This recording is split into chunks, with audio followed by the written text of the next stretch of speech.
درس نظام مصطفیٰ صلی اللہ علیہ وسلم میں ربیع الاول شریف میں خاص طور پر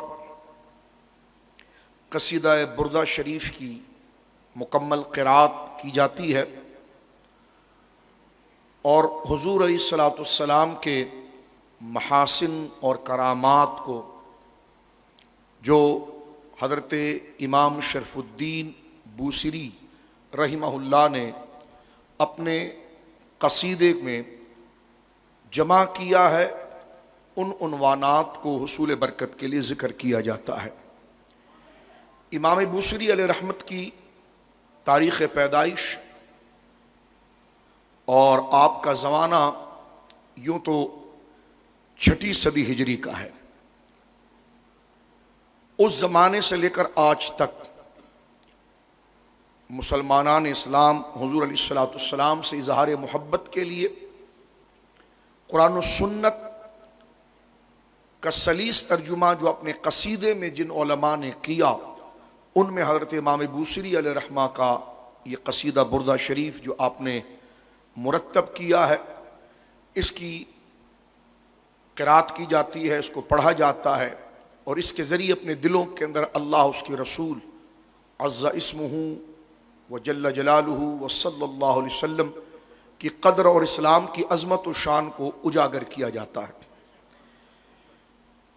یہ الحمدللہ اس خاندان کے حوالے سے ہے کہ حضرت سیدی طاہر مارفانی نور اللہ مرقدہ نے اس کا اجرا آج سے تقریباً 60 سال قبل، 65 سال سے بھی زیادہ کا یہ عرصہ ہے، آپ نے یہ ماہانہ سالانہ سلسلہ شروع کیا، جو گزشتہ دنوں آپ نے دیکھا ہوگا کہ جناب حاجی جنید مارفانی صاحب کے دولت خانے پر، حاجی صادق مارفانی رحمہ اللہ کے دولت خانے پر بھی ہم نے قصیدہ بردہ شریف کے حوالے سے ایک قصیدہ بردہ کی قرات اور اس کے ختم پر چند باتیں ذکر کی۔ اسی تسلسل میں آپ کے صاحبزادے محمد حنیف مارفانی صاحب قبلہ زیدہ شرفہ نے اس مبارک سلسلے کو اپنے ساتھ جوڑے رکھا ہے جو حضور کا ارشاد گرامی ہے کہ من سن فی الاسلام سنتا حسنتا فلہ اجرہا، کہ جو اسلام میں اچھا نیا طریقہ نکالے اسے اللہ رب العالمین اس پر اجر عطا فرمائے گا، اور جتنے لوگ اس پر عمل کریں گے وہ تمام کا اجر اللہ رب العالمین اس شخص کو بھی عطا فرمائے گا کہ جس نے وہ پیارا کام، جس کی اصل قرآن و سنت کے اندر موجود تھی لیکن لوگوں کے اندر رواج دینے کے لیے شریعت، عشق رسول اور نظام دین کی قدر کو واضح کرنے کے لیے اس نے وہ سلسلے کو جاری کیا۔ اللہ رب العالمین جل وعلا سیدی طاہر مارفانی نور اللہ الدریحہ کی قبر انور پر اور آپ کے پیر و مرشد حضور مفتی اعظم رحمہ اللہ اور تمام اسلاف امت اور تمام اہل ایمان کی قبور مقدسہ پر انوار و تجلیات کی بارش فرمائے۔ قصیدہ بردہ شریف حضرت امام بوصیری علیہ رحمت کی ولادت کے بارے میں قول ملتا ہے کہ 608 ہجری اور ایک قول ملتا ہے 610 ہجری۔ امام شرف الدین بوصیری علیہ رحمت نے 162 اشعار 162 اشعار میں جناب رسول مکرم صلی اللہ علیہ وسلم کی عظمت و شان جو قرآن کریم سے، احادیث سے، صحابہ اکرام رضوان اللہ علیہ مجمعین کی تشریحات سے جو حضور کی شان، عظمت اور قدر بیان کی گئی ہے، اس کو آپ نے بڑے بلیغ انداز میں، اور اہل عرب کیونکہ قصیدہ خود اشعار کے اندر ایک بہت بنیادی مقام رکھتا ہے، علم عروض اور علم شاعری میں جہاں نظموں کا سلسلہ ہے، وہاں قصیدے کو لکھنا اور قصیدے کا مضمون، اس مضمون کو بیان کرنے کے لیے پہرائے، تسلسل، الفاظ اور جس زبان میں لکھا جا رہا ہے اس اہل زبان کی میں فصاحت و بلاغت کی مکمل رعایت کرتے ہوئے اپنے پیغام کو آگے بڑھانا، یہ قصائد کے اندر کسی قصیدہ خواں یا قصیدہ لکھنے والے کے لیے اشد لازم بلکہ اس فن کے اعتبار سے فرائض ہوتی ہے۔ مثلا ایک بڑی پیاری بات جو قرآن کریم میں ذکر کر دی گئی ہے، آقا علیہ الصلوۃ والسلام جناب رسول مکرم صلی اللہ علیہ وسلم کی شان جلالت اور مقام میں ذکر کی گئی ہے، تو ان باتوں کو بیان کرنے کے لیے اگر الفاظ بڑے سستے اور ہلکے استعمال کیے جائیں یا اہل زبان عوامی طرز میں بات کی جائے، لیکن جب اہل زبان اور قدر والے علماء یا اس زبان کے عارفین اور ماہرین جب اس کو دیکھیں اور اس سے اپنی طبیعتوں میں تنفر اور بیزاری اور پھیکا پن پائے، تو قصیدے میں جو مضمون بیان کیا گیا ظاہر سی بات ہے وہ تو قرآن میں ثابت ہے، لیکن جس اس پر ان قصیدے کے مضمون کو جو پیرہن اور لباس پہنا کر جس میں وہ بات کی جا رہی ہے، اگر وہ مضمون سے مطابقت نہ کرتی ہو تو پھر اہل زبان ایسے قصیدے کو کبھی اعتبار نہیں دیتے ہیں، کیونکہ حضور کی شان تو قرآن میں آ گئی ہے، اس کے لیے تو کسی اور شے کی ضرورت نہیں، لیکن آپ اگر جس زبان میں اس کو آگے بڑھانا چاہتے ہیں تو اس زبان میں الفاظوں کی قدر اور قیمت اور اس کی بلندی، اس کے پہرائے میں کی جو رعایت ہے اور اس کے پہرائی کی جو خوبصورتی اور حسن ہے، جب تک اس کو مکمل طور پر آپ کمال علم اس فن کے سمجھ کر پڑھ کر اور مہارت سے اس کا انتخاب نہیں کریں گے تو حضور کی شان تو شان ہے، لیکن اس قصیدے کو بطور الفاظ کے چناؤ کی حیثیت نہیں ملے گی۔ لیکن وہ قصائد جن میں قصائد لکھنے والوں نے ان تمام چیزوں کا اہتمام کیا کہ شان مصطفیٰ کریم صلی اللہ علیہ وسلم کے بیان کے لیے الفاظ کا پیرہن بڑا قیمتی اور اعلیٰ، اور فصاحت و بلاغت زبان کی جو طرز ہے، زبان کا جو بیان ہے، زبان جو ہے اس میں بھی اعلیٰ پہرائے پر فن کی رعایت کرتے ہوئے انہوں نے اس چیز کو استعمال کیا۔ ان میں حضرت امام شرف الدین بوصری کا قصیدہ درجہ امامت پر نظر آتا ہے۔ عربی زبان میں آپ نے اس کو مرتب کیا جو اپنے حسن میں ایک سمندر ہے، اپنی فصاحت میں ایک بلیغ زبان ہے، بلکہ تمام زبانوں کی ماں کہیے، اتنی وسعت رکھنے والی یہ زبان ہے۔ امام بوصری علیہ رحمت نے جن الفاظوں کا چناؤ کیا، جہاں ایک شاعر کو اپنے فن کے قوانین کا مکمل خیال رکھنا پڑتا ہے، وہ آپ کے اس قصیدے کے اندر نظر آتا ہے۔ وہیں پر الفاظ کا چناؤ اور فکر کو بیان کرنے کے لیے جو آپ جملے نقل کرتے ہیں وہ انفرادیت کا درجہ رکھتی ہے۔ یہ حضرت امام بوصری علیہ رحمت کے قصیدے کا بڑا کمال ہے۔ اور پھر اس قصیدے کے ساتھ جو حضور سید عالم صلی اللہ علیہ وسلم کی ایک ظاہری نسبت بھی وابستہ ہے، وہ اس قصیدے کے مقام کو بہت بلند کرتی ہے۔ اور وہ بڑی مشہور بات ہے کہ حضرت امام شرف الدین بوصری علیہ رحمہ نے جب اس قصیدے کو مرتب کیا تو آپ کے بدن پر بڑی شدید بیماری لاحق ہوئی، فالج کا مرض، اور آپ بستر علالت پر آ گئے، یہاں تک کہ آپ کے بدن کا ایک حصہ بالکل مفلوج ہو گیا، اور آپ نے خواب میں جناب سید عالم صلی اللہ علیہ وسلم کو دیکھا اور حضور تشریف لائے، اور سرکار نے حضرت امام بوصری سے یہ کہا کہ بوصری مجھے لکھا ہوا وہ قصیدہ سناؤ جو تم نے پڑھا تھا کہ امن تذکوری بجیران بزی سلم، جس کا جو پہلا مطلع ہے قصیدے کا۔ حضرت امام بوصری نے اس کو پڑھا، حضور کریم علیہ الصلوۃ والسلام نے اس کے اشعار کو سماعت فرمایا اور مسرت اور انبساط کا اظہار اس انداز میں کیا کہ اپنے دست مبارک کو امام بوصری کے بدن پر پھیرا، جس سے ان کا بدن سے وہ بیماری جاتی رہی، اور اپنی یمنی چادر، اپنی یمنی اونی چادر جو دھاری دار ہوتی ہے، جس کو عربی زبان میں بردہ کہتے ہیں، وہ آپ نے امام شرف الدین کو عطا فرمائی۔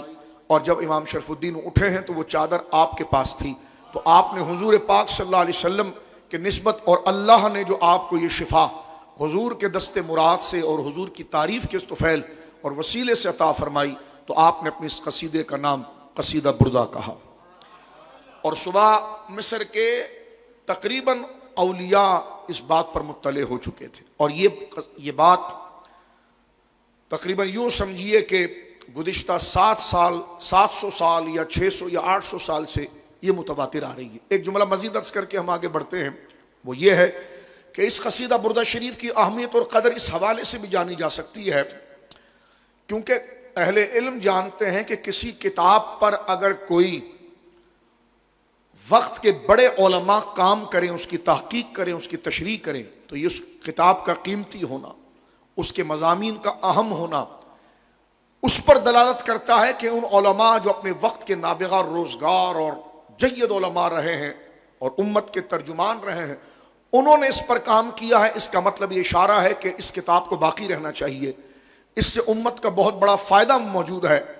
تو ایک لمبی فہرست ہے حضرت امام شرف الدین بوصیری علیہ رحمہ کا قصیدہ بردہ کی شروحات لکھنے میں اپنے وقت کے صرفی نحوی علماء، اپنے وقت کے علم بدیع و بیان کے ماہر علماء کہ جو عربی زبان کے آداب اور اہل زبان کی فکر کو جاننے والے علماء، بلکہ وہ استاذ فن میں درجہ رکھتے تھے، ان ائمہ اصولین نے، ان ائمہ آداب نے اس قصیدے کی شروحات کو لکھا، جس میں جہاں انہوں نے بڑی بڑی احادیث کی شروع، جیسے امام سیوطی علیہ رحمت جیسی شخصیت، امام قسطلانی جیسی شخصیت، بڑے بڑے ائمہ، جہاں انہوں نے بخاری شریف کی شرح، دیگر اور سیرت کی کتابوں میں کام رکھا، لیکن جب اس بات میں وہ آئے تو ان ائمہ نے قصیدہ بردہ شریف کی شرح کی، اور شرح کرتے ہوئے اس قصیدے کے اندر جو علمی خزانہ موجود ہے،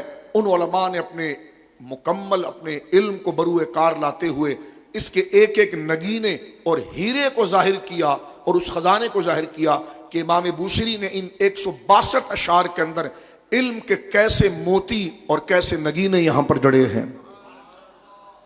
تو کیونکہ عوامی مجمع ہے، میں زیادہ بات نہیں کرنا چاہتا کہ اب میں اس کی علم بدیع و بیان سے بات کروں، کیونکہ ظاہر سی بات ہے وہ فن بتانے کے لیے یا اس طرف اشارہ کرنے کے لیے پہلے اس فن کا تعارف کرانا پڑے گا، اور اس میں طویل وقت ہوگا۔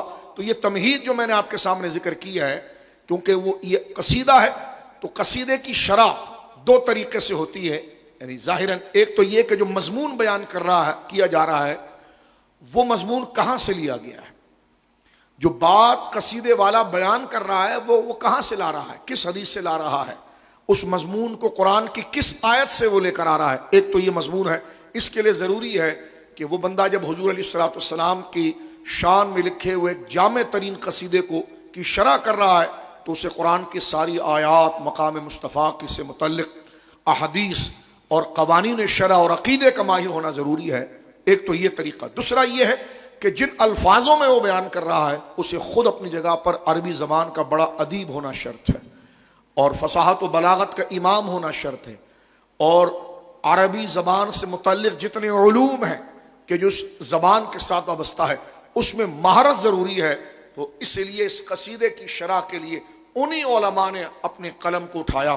یہ اردو زبان میں بھی اس کی شرح لکھی گئی ہے، ترکمانستان کے اندر بھی اس کی شرح لکھی گئی، یعنی فارسی زبان میں اس کی شروحات کو لکھا گیا، اردو زبان کے اندر اس کی شروحات کو لکھا گیا، الغرض کئی زبانوں کے اندر اس کی شرح کو مرتب کیا گیا۔ اردو زبان میں بھی علماء اہل سنہ نے جو اپنے وقت کے نابغہ روزگار بڑے بڑے ائمہ گزرے ہیں، حضرت امام مفتی اعظم مولانا ابو الحسنات صاحب قادری رحمہ اللہ تعالی، خلیفہ اعلی حضرت، اپنے وقت کے بہت بڑے عالم اور بہت بڑے شیخ الحدیث، آپ نے بھی اس کتاب کی شرح لکھی، ورنہ امام خرپوتی علیہ رحمہ کی کتاب جو ہے وہ زیادہ تر ہمارے مدارس کے اندر پڑھی جاتی ہے۔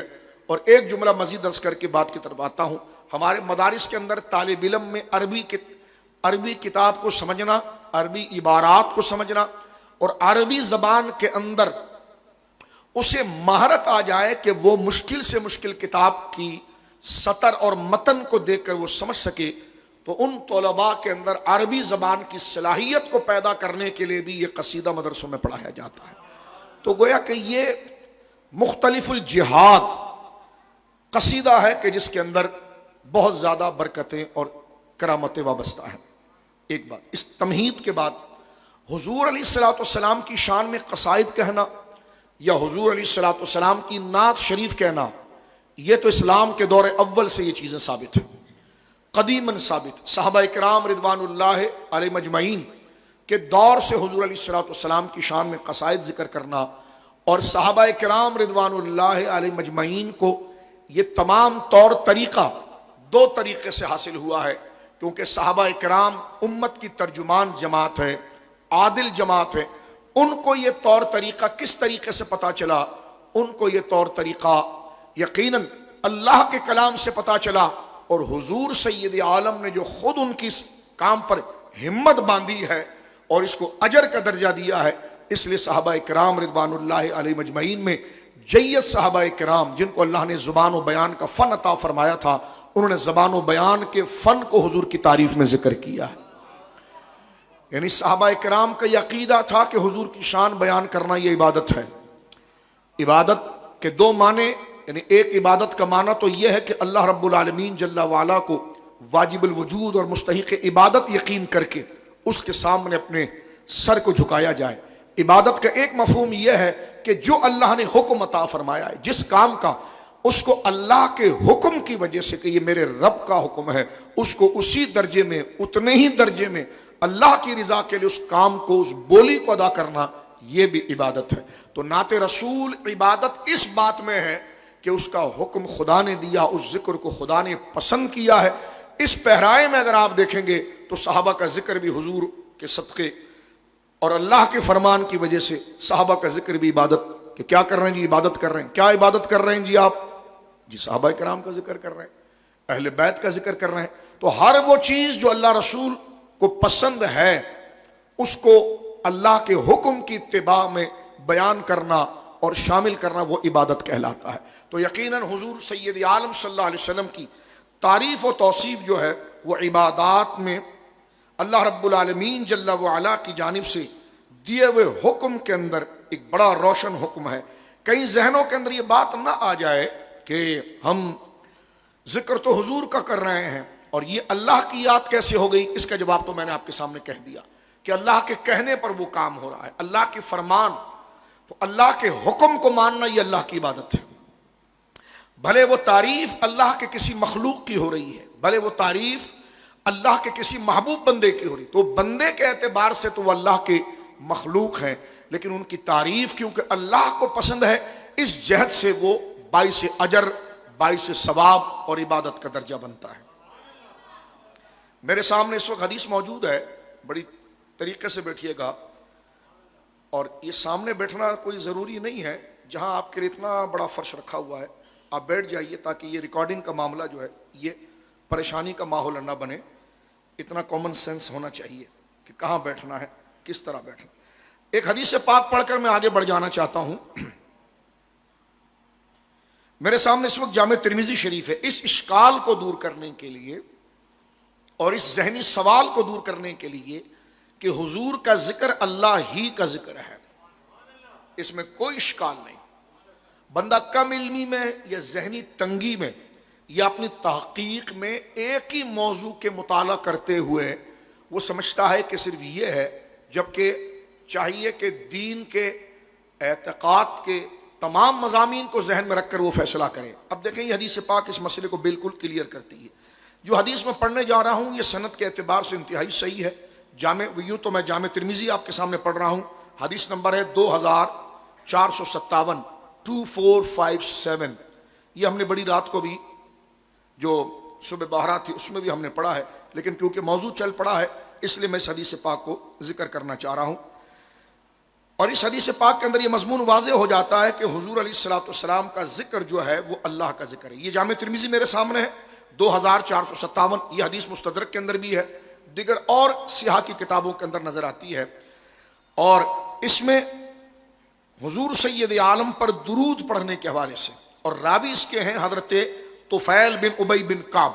حضرت ابی بن کعب جو جلیل القدر صحابی اور قاری قرآن ہیں، ان کے بیٹے ہیں۔ ان طفیل ابن ابی بن کعب، حضرت طفیل جو ابی بن کعب رضی اللہ تعالیٰ عنہ کے بیٹے ہیں، وہ کہتے ہیں کہ ان ابی ہی، مجھے اپنے باپ، اپنے والد سے یہ میں نے بات سنی ہے کہ کان رسول اللہ صلی اللہ علیہ وسلم، حضور علیہ الصلوۃ والسلام، اذا ذهب ثلث اللیل، آدھی رات کا یعنی رات کا 3 پہر جو تھا وہ گزر چکا تھا، جس کو ہم تہجد کا کہیں کہ رات بالکل فجر کے قریب کا وقت اور رات کے 3 حصے گزر چکے تھے، آخری حصہ تھا، قام، حضور علیہ الصلوۃ والسلام نماز کے لیے کھڑے ہوئے، فقال، اور صحابہ سے یہ کہا آقا نے، یا ایھا الناس، اے لوگو، یعنی اے جماعت صحابہ، اور آپ صحابہ کے ذریعے ساری امت کو خطاب ہے، اذکر اللہ، اللہ کا ذکر کرو، 2 دفعہ فرمایا، اذکر اللہ، اذکر اللہ، اے لوگو اللہ کا ذکر کرو، اللہ کا ذکر کرو۔ اس کے بعد حضور نے قرآن کی آیت پڑھی کہ جاءت الراجفۃ تتبعوها الرادفہ جاء الموت بما فیہ، یعنی موت کی طرف برانگیختہ کیا کہ دنیا سے رخصت ہونا ہے، موت کی یاد دلاتے ہوئے کہا کہ کھڑے ہو جاؤ اور اللہ کا ذکر کرو۔ 2 دفعہ حضور نے، جو آپ نے یاد رکھنا ہے دماغ میں وہ کیا ہے، حضور نے 2 دفعہ یہ جملہ کہا، اذکر اللہ اذکر اللہ، اللہ کا ذکر کرو، اللہ کا ذکر کرو، یعنی حضور کہہ رہے ہیں اللہ کا ذکر کرو۔ ظاہر سی بات ہے ہمارا ذہن کس طرف جائے گا، لا الہ الا اللہ پڑھو، اشہد ان لا الہ الا اللہ پڑھو، تلاوت قرآن پڑھو، اللہ رب العالمین کے اسماء حسنہ پڑھو، کیونکہ حضور کہہ رہے ہیں اللہ کا ذکر کرو، اذکر اللہ، اللہ کا ذکر کرو۔ لیکن صحابی اس کو کیسے سمجھ رہا ہے ذرا یہ دیکھیے، کیونکہ امت کی حضور کے مزاج کو اور توحید کو سب سے زیادہ جاننے والے صحابہ کرام ہیں۔ حضور نے 2 دفعہ کہا اللہ کا ذکر کرو، اللہ کا ذکر کرو۔ صحابی یہ جملہ سن کر کیا کہتا ہے، صحابی ابی بن کعب کہتے ہیں یا رسول اللہ انی اکثر الصلاۃ علیک، حضور میرا جی چاہتا ہے میں آپ کی بہت تعریف کروں اور آپ پر بہت درود پڑھوں۔ اب جملہ دیکھیے، یہاں پر جو بات سمجھنے کی ہے اس پر آپ ذرا غور فرمائیے۔ اذکر اللہ، حضور نے 2 دفعہ فرمایا اللہ کا ذکر کرو، اللہ کا ذکر کرو، اذکر اللہ، اللہ کا ذکر کرو، اللہ کا ذکر کرو۔ اس سے تو ذہن یہ جانا چاہیے کہ تم کھڑے ہو کر لا الہ الا اللہ پڑھو، اللہ رب العالمین کے اسماء حسنہ پڑھو، لیکن صحابی یہاں کا جملہ کہتے ہیں اس کو سن کر کے اللہ کا ذکر کرو، تو اس سے کہتے ہیں کہ یا رسول اللہ انی اکثر الصلاۃ علیک، حضور میرا جی چاہتا ہے تھوڑا بہت نہیں، اکثر کثرت کے ساتھ یا رسول اللہ میں آپ کا ذکر کروں۔ تو حضور نے روکا نہیں، یہ کیا بات کر رہے ہو، میں تو تمہیں اللہ کے ذکر کی بات کر رہا ہوں اور تم میرے ذکر کی بات کر رہے ہو، اور وہ کر بھی ایسے رہے ہو کہ کثرت سے میرا ذکر کرو۔ تو حضور نے تو کچھ نہیں کہا، بلکہ صحابی آگے بڑھے، جب انہوں نے یہ کہا یا رسول اللہ میں آپ کا ذکر کثرت سے کرنا چاہتا ہوں، کیونکہ صلاۃ میں آپ پر درود کثرت، درود بمعنی تعظیم، حضور کا ذکر کرنا حضور کی شانوں کے ساتھ، یہ درود ہے۔ آگے پوچھتے ہیں حضور، یعنی حضور تو کہہ رہے ہیں اذکر اللہ، اللہ کا ذکر کرو، اللہ کا ذکر کرو، اور صحابی آگے سے کہتے ہیں حضور میں آپ کا ذکر کرنا چاہ رہا ہوں، آپ پر درود پڑھنا چاہ رہا ہوں۔ یہاں سے یہ بات پتہ چل گئی کہ حضور کا ذکر اللہ کا ذکر ہے۔ اب اس کی کیفیت کیا ہوئی ذرا یہ دیکھیے، کہتے ہیں فَكَمْ أَجْعَلُ لَكَ مِنَ الصَّلَاةِ، حضور میں آپ کی کتنے دیر تک اور کب شانیں بیان کروں، آپ پر کب درود پڑھوں، آپ کی عظمتوں کو کب آپ بیان کروں۔ سرکار نے فرمایا قال ما شئت، فرما جتنا تیرا جی چاہے۔ حضور میں کتنا پڑھوں، فرما جتنا تیرا جی چاہے۔ یہ کہہ کر حضور خاموش ہوئے تو صحابی فوراً بول اٹھے الربع، حضور میں ایسا کرتا ہوں دین کے 4 حصے کرتا ہوں، 1 حصہ میں آپ کا ذکر کروں گا تعظیم سے، باقی 3 حصے اور۔ تو سرکار علیہ الصلوۃ والسلام نے یہ نہیں کہا کہ تو بالکل ٹھیک ہے، سارے تقاضے پورے ہو جائیں گے، اچھی بات ہے، چلو 1 حصہ تم مجھ پر درود پڑھ لو، میری تعظیم، میری شان، کیونکہ درود کا معنی یہ، ہم لفظ درود کہتے ہیں نا تو وہیں اٹک جاتے ہیں، اس کو سمجھے تو صحیح درود کیا ہے، ایسا ذکر جس سے حضور کی شان بیان کی جائے۔ اس لیے حافظ ابن قیم نے صلاۃ کا معنی تعظیم کے کیا ہے، حافظ ابن قیم نے صلاۃ کا معنی تعظیم کے کیا ہے، اور امام بخاری نے صلاۃ کا معنی ثنا سے کیا ہے۔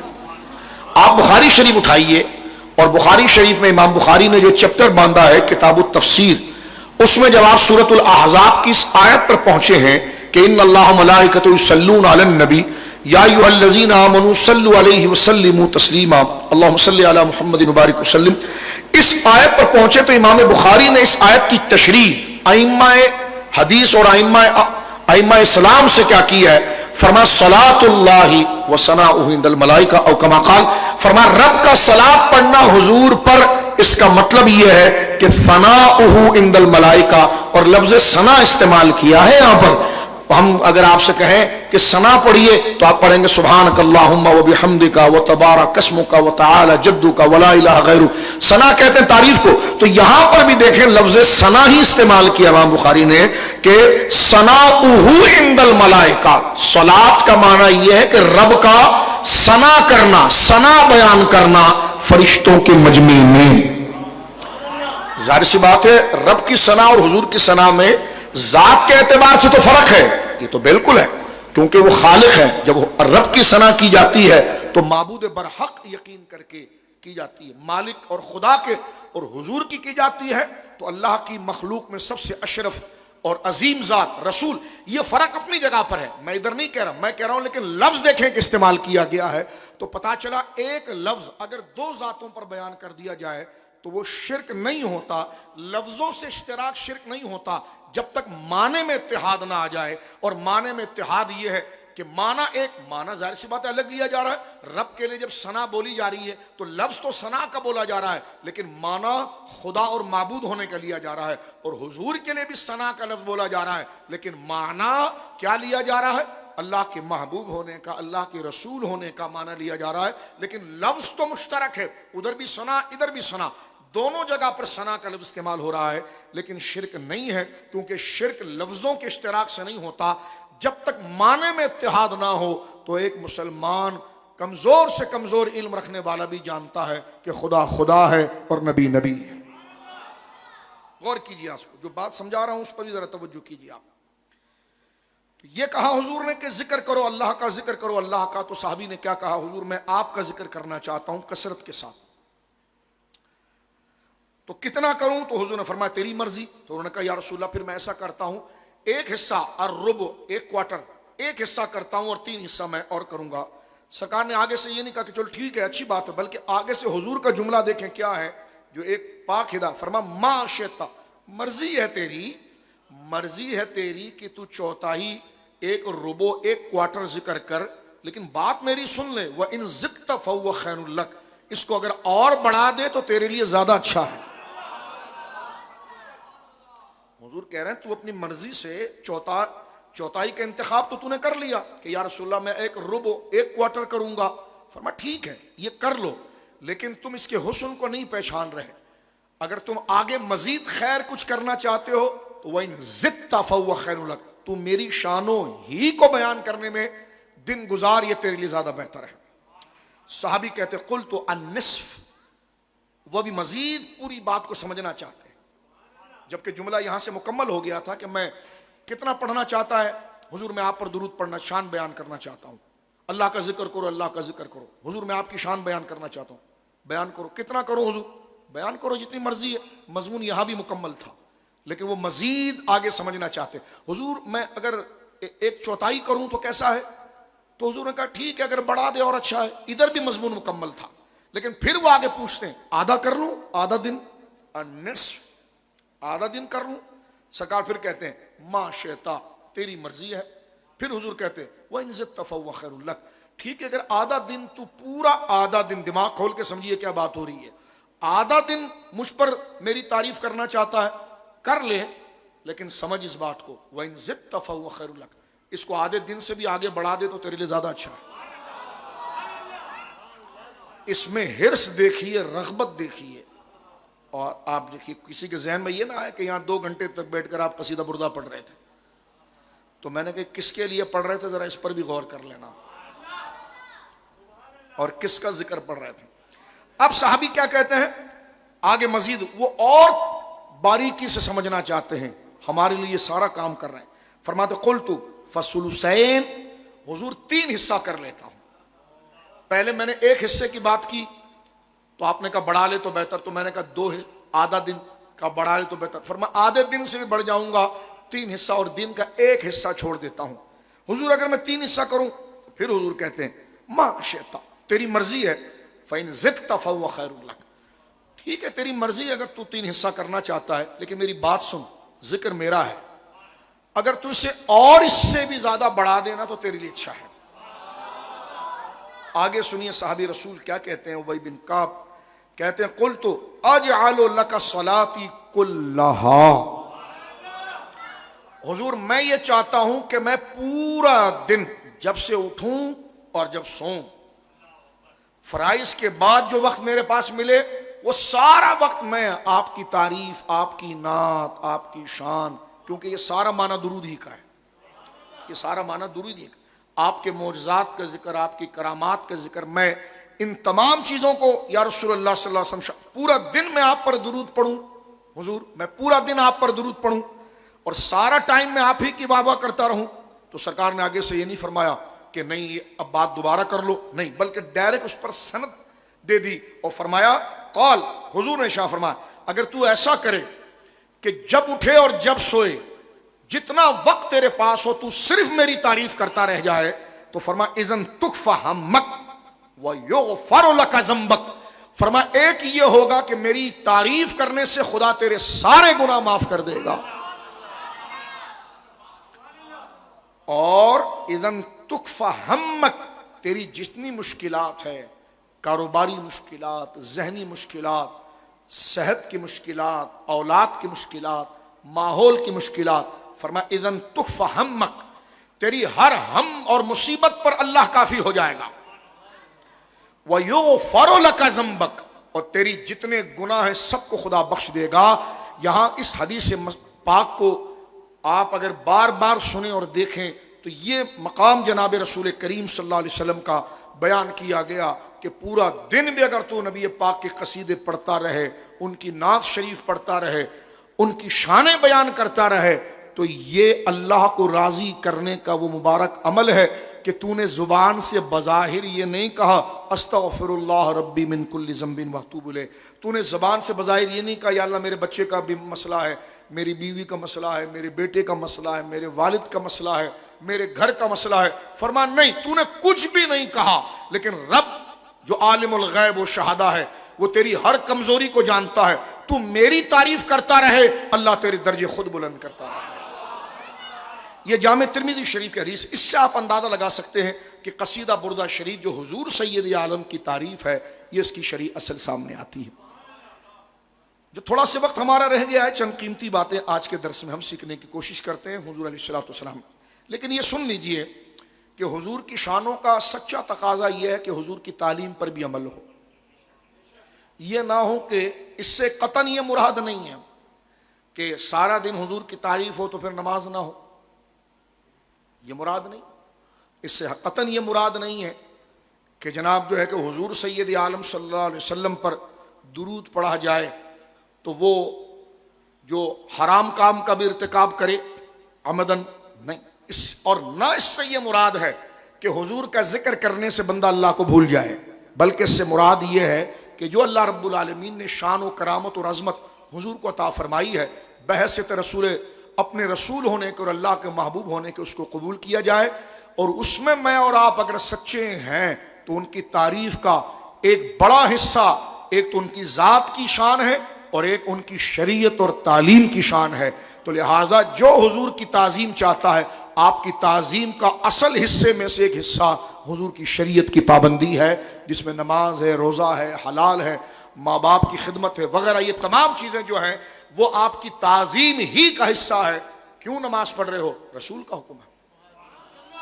تم نے یہ حرام کام کیوں چھوڑ دیا؟ میں نبی پاک کا غلام ہوں، کل تک تو داڑھی مونڈتا تھا، آج داڑھی کیسے رکھ دیا؟ کہ مجھے بڑی شرم آتی تھی کہ جب میں حضور سے عشق کرتا ہوں تو میں اپنی شکل ایسی بناؤں کہ جو حضور کو پسند نہیں ہے۔ تو یہ سارے آثار اور علامات اس بندے کے اوپر ہونا چاہیے کہ جو دعوی عشق کر رہا ہے، اور عشق اور محبت یہ ایسا جذبہ ہے کہ بندے کو گردن کٹانے تک لے جاتا ہے، چہ جائے کہ بندہ شریعت پر عمل نہ کرے،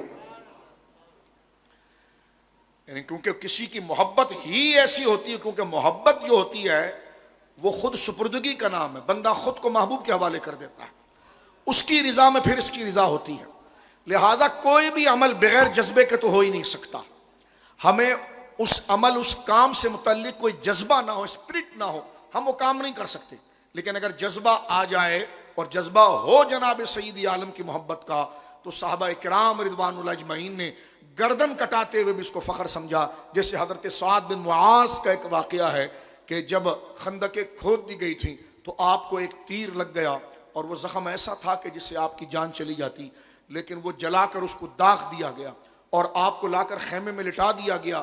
کافر بہت بڑا لشکر لے کر آئے تھے، یہودی ان کے ساتھ شامل ہو گئے تھے۔ میں نے یہاں پر پوری تقریر غزوہ خندق پر کی ہے، اور یہودی رسول اللہ کے بغض میں اتنے پاگل ہو گئے تھے کہ وہ مشرکین مکہ کے پاس گئے، جس کو جہاں جگہ مل رہی ہے بیٹھ جائیے، مجلس کو ڈسٹرب نہ کرے، سن لیجئے میری بات، آپ ادھر ہی رکھیں، آپ چھوڑیں، آپ اپنا ذوق برقرار رکھیں۔ یہودی حضور کی مخالفت میں یہ مکہ کے کافروں کے پاس گئے اور مکہ کے کافروں سے کہا کہ دیکھو محمد صلی اللہ علیہ وسلم تمہارے بھی دشمن ہے، ہماری بھی دشمن ہے، ٹھیک ہے، تو ہم تمہاری مدد کریں گے، ہمارے پاس پیسہ بہت ہے، ہم تمہیں ایڈ دیں گے، پیسہ دیں گے، تم محمد صلی اللہ علیہ وسلم کے خلاف مدینے پر حملہ کرو، اور ہمارے کچھ دوست اندر موجود بھی ہیں، وہ بھی اندر سے مسلمانوں پر ٹوٹ پڑیں گے۔ مشرکین بھی کوئی کچے لوگ تو تھے نہیں، انہوں نے کہا بھائی تم بھی آسمانی وحی کو ماننے والے ہو، وہ بھی آسمانی وحی کو ماننے والے، ایسا نہ ہو بعد میں تمہاری دوستی ہو جائے، تم بھی نبوت کا عقیدہ رکھتے ہو، وہ بھی نبوت کا عقیدہ رکھتے ہیں، تم بھی توحید کا عقیدہ رکھتے ہو، وہ بھی رکھتے ہیں، تو کل کو تم ایک جیسے ہو جاؤ۔ انہوں نے کہا نہیں ہم ایک جیسے نہیں ہوں گے۔ تو انہوں نے کہا کہ ٹھیک ہے، پھر تم ہمارے سے ملنا چاہتے ہو تو کچھ کام ہمیں پسند ہے وہ آسمانی وحی والا بندہ نہیں کر سکتا، لیکن اگر وہ کر کے دکھا دو تو ہم آنکھ بند کر کے تم پر ٹرسٹ کریں گے، تم ہمیں جس راستے سے لے جاؤ گے ہم تم سے پوچھیں گے بھی نہیں۔ انہوں نے کیا کہا، کیا بولیے کیا کرنا ہے؟ اب دیکھیں حضور کے بغض میں وہ اتنے اندھے ہو گئے تھے، اور آج تک یہودیوں کے ماتھے پر یہ کالا کلنگ لگا ہوا ہے جس کو وہ دھوئیں بھی تو نہیں دھو سکتے، جو ان کے بڑوں نے کیا حضور کے بغض میں۔ اللہ اکبر۔ کافروں نے کہا یہ ہمارا بت رکھا ہوا نا، ہاں، کہا اس کو سجدہ کرو،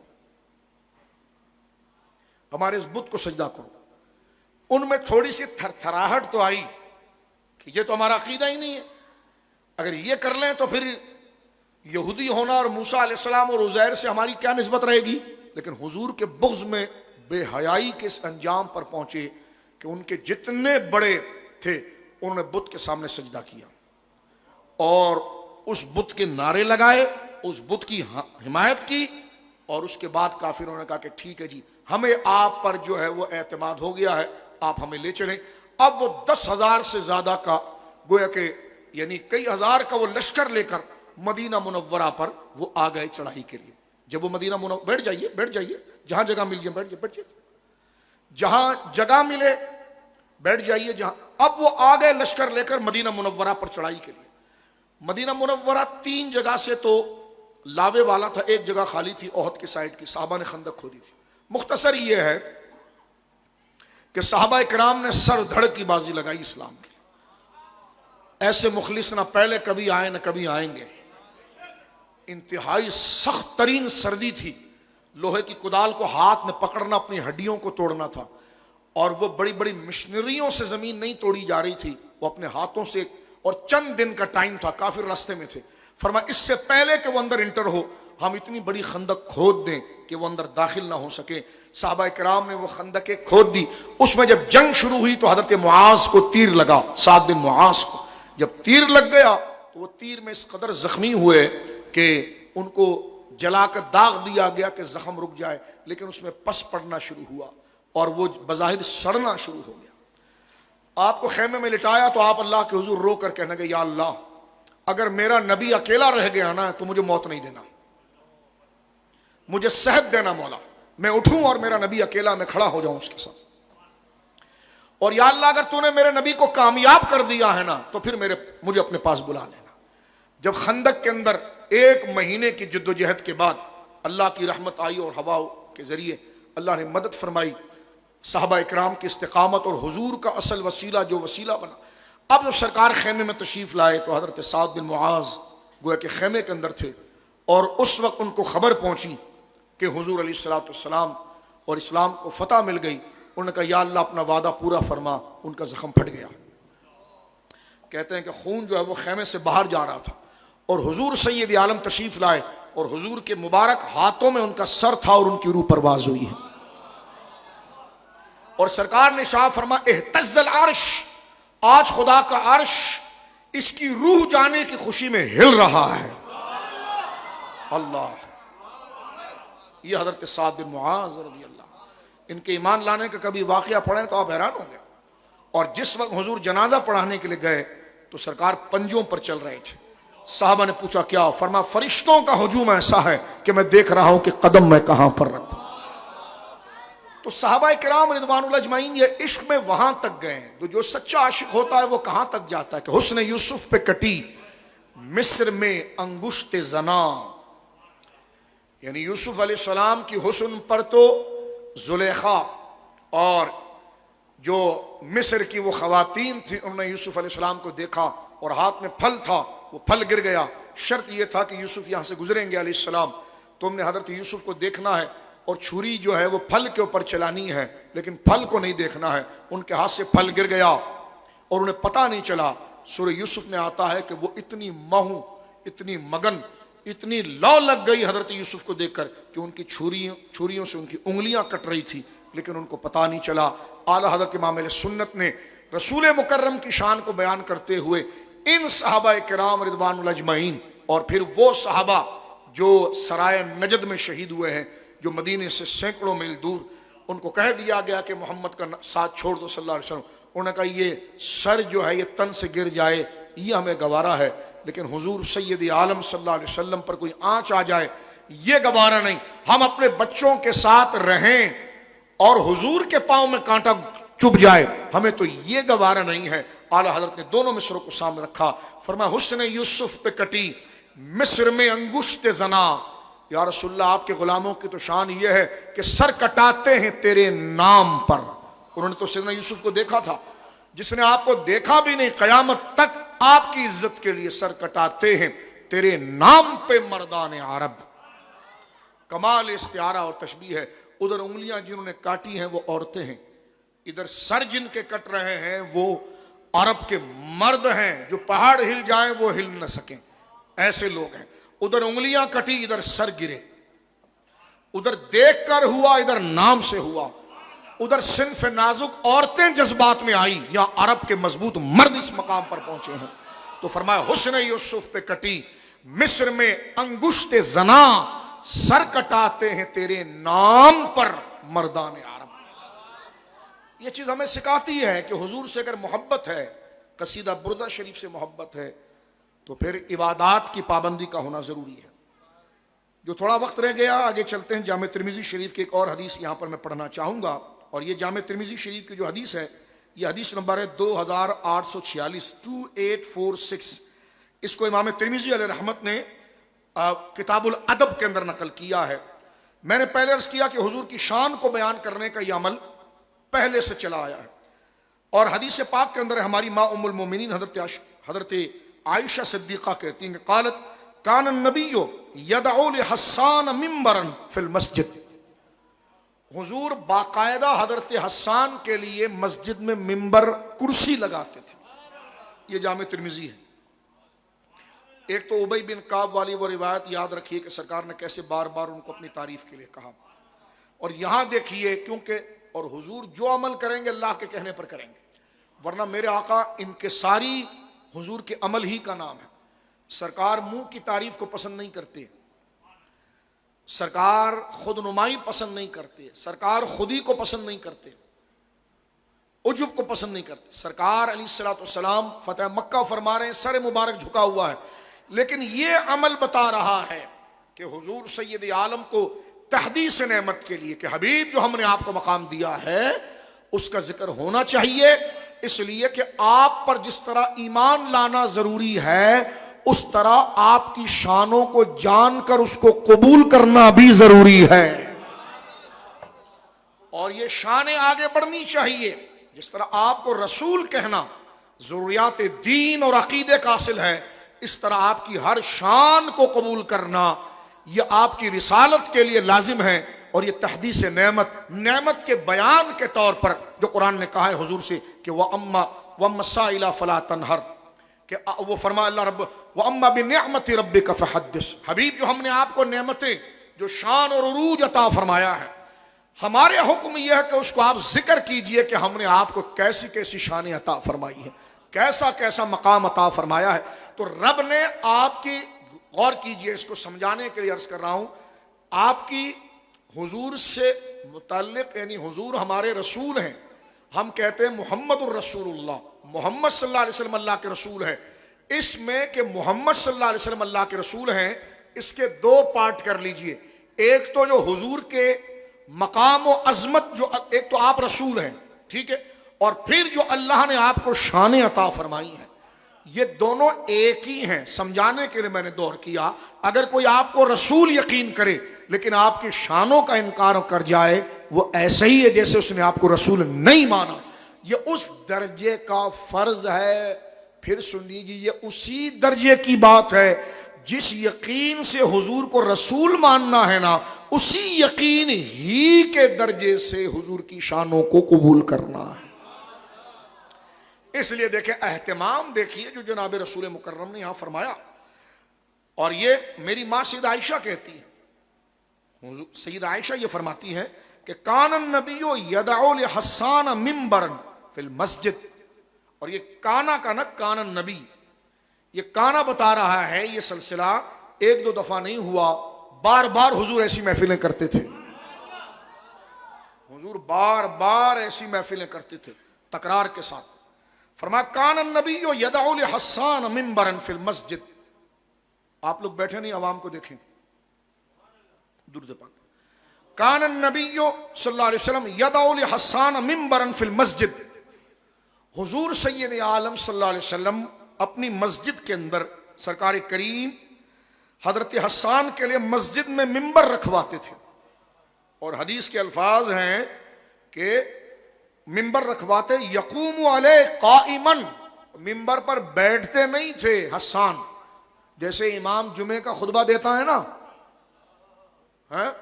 جب کھڑا ہوتا ہے تو پورا مجمع اس کو دیکھ رہا ہوتا ہے. تو یہ حدیث کے الفاظ ہیں کہ کان النبی صلی اللہ علیہ وسلم یدعو لحسان منبرا فی المسجد یقوم علیہ قائما، کہ حضور سید عالم منبر رکھواتے تھے، وہ اس پر کھڑے ہو کر حضور کی شان بیان کرتے تھے. وہ کھڑے ہو کر حضور علیہ الصلوۃ والسلام کی شان بیان کرتے تھے. اور حدیث کے الفاظ کیا ہے؟ فرما قائما یفاخر عن رسول اللہ، حضور کی شان کو بیان کر کے فخر کو بیان کرتے ہیں. حضور کی یہ شان ہے، حضور کی یہ شان ہے، حضور کی یہ شان ہے. اور جہاں فخر جائز ہے وہاں فخر ہو رہا ہے، جہاں بڑائی جائز ہے. اب آپ دیکھیں یہاں سے پتا چلا نعتوں میں نعت جب بنتی ہے جب حضور کی بڑائی بیان کی. حضرت حسان جو ہے نا، اور یہاں پر ایک جملہ موجود ہے کہ کفار مشرکین نے حضور کے لیے ہجو کہا. مشرکین نے ہجو یعنی بڑے گھٹیا الفاظ لکھے، اور ان اشعار کے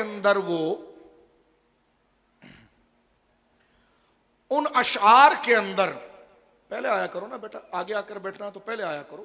سب بیٹھے ہوئے آپ آگے آ رہے ہیں، ادھر کھڑے ہو جاؤ بیٹا، ادھر آ کے کھڑے. سمجھانا نہ پڑے آپ کو، ٹائم پر آپ لوگ بھی آیا کریں، ادھر کھڑے ہو جائیں. حضور سید عالم صلی اللہ علیہ وسلم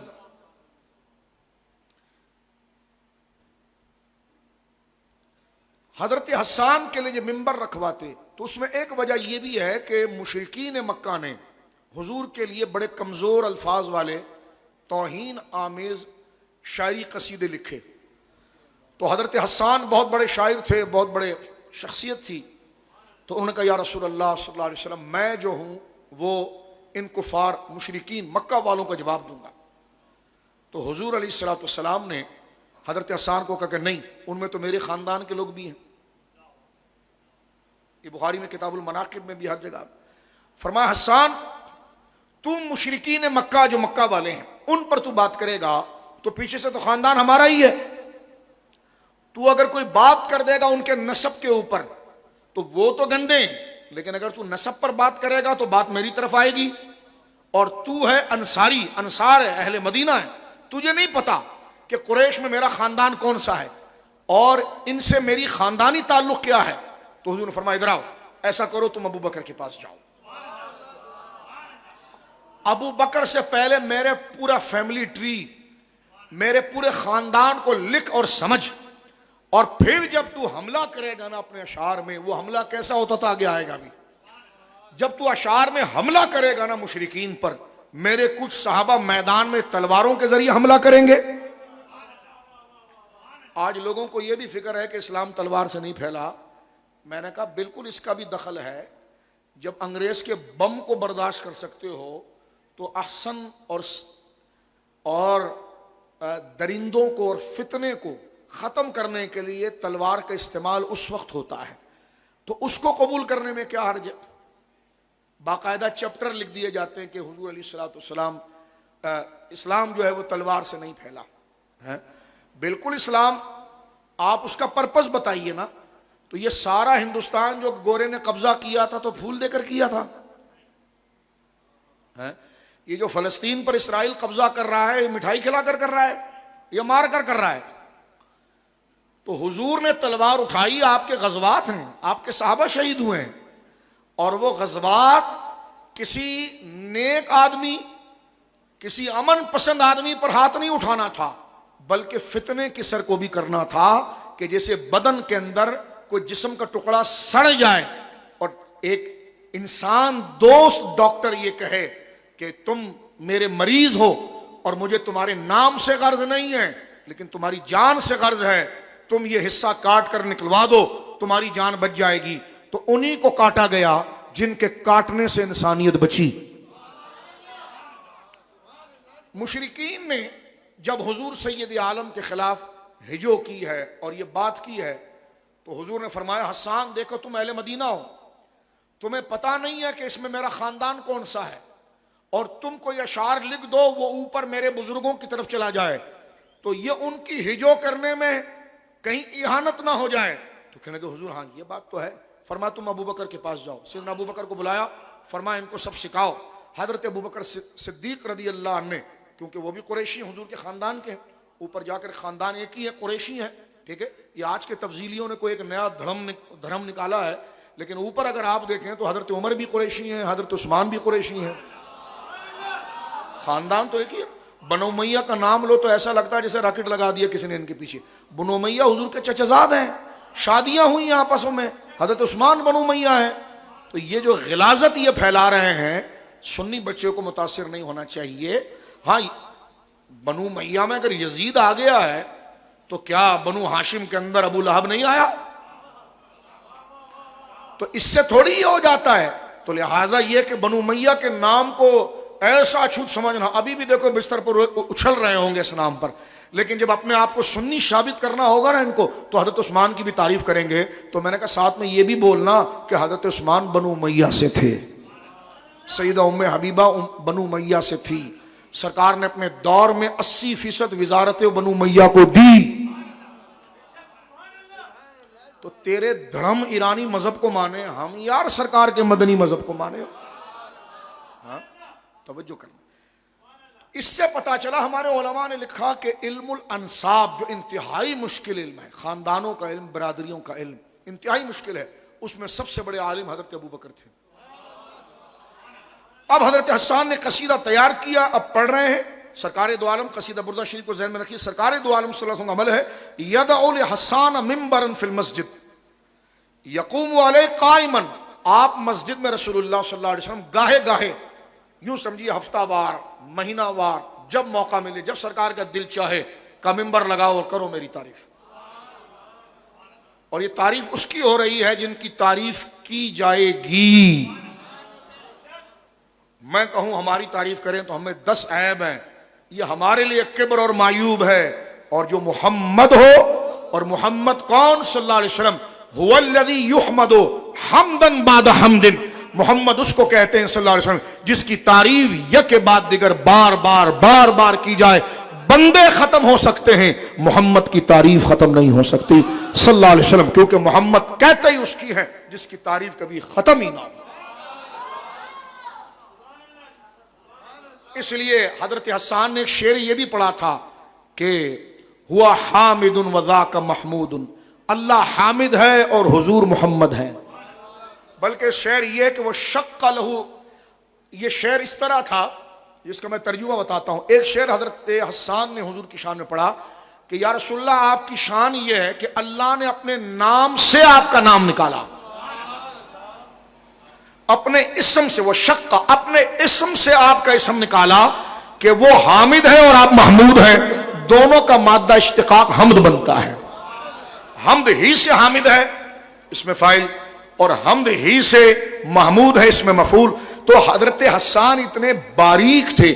آج لوگ کہتے ہیں یہ حضور کی شان نکلنے والے یہ باریک سے باریک بات نکالتے ہیں, یہ کیوں ہے؟ میں نے کہا یہ صحابہ کا طریقہ تھا. صحابہ حضور کے نام سے باریک نقطہ نکال رہے ہیں کہ آپ کا نام ہے محمد صلی اللہ علیہ وسلم. محمد جو ہے وہ اس میں تفضیل سے محمد اس میں مفعول ہے, اور یہ وصفیت اسمیت سے وصفیت کی طرف پھیرا گیا ہے.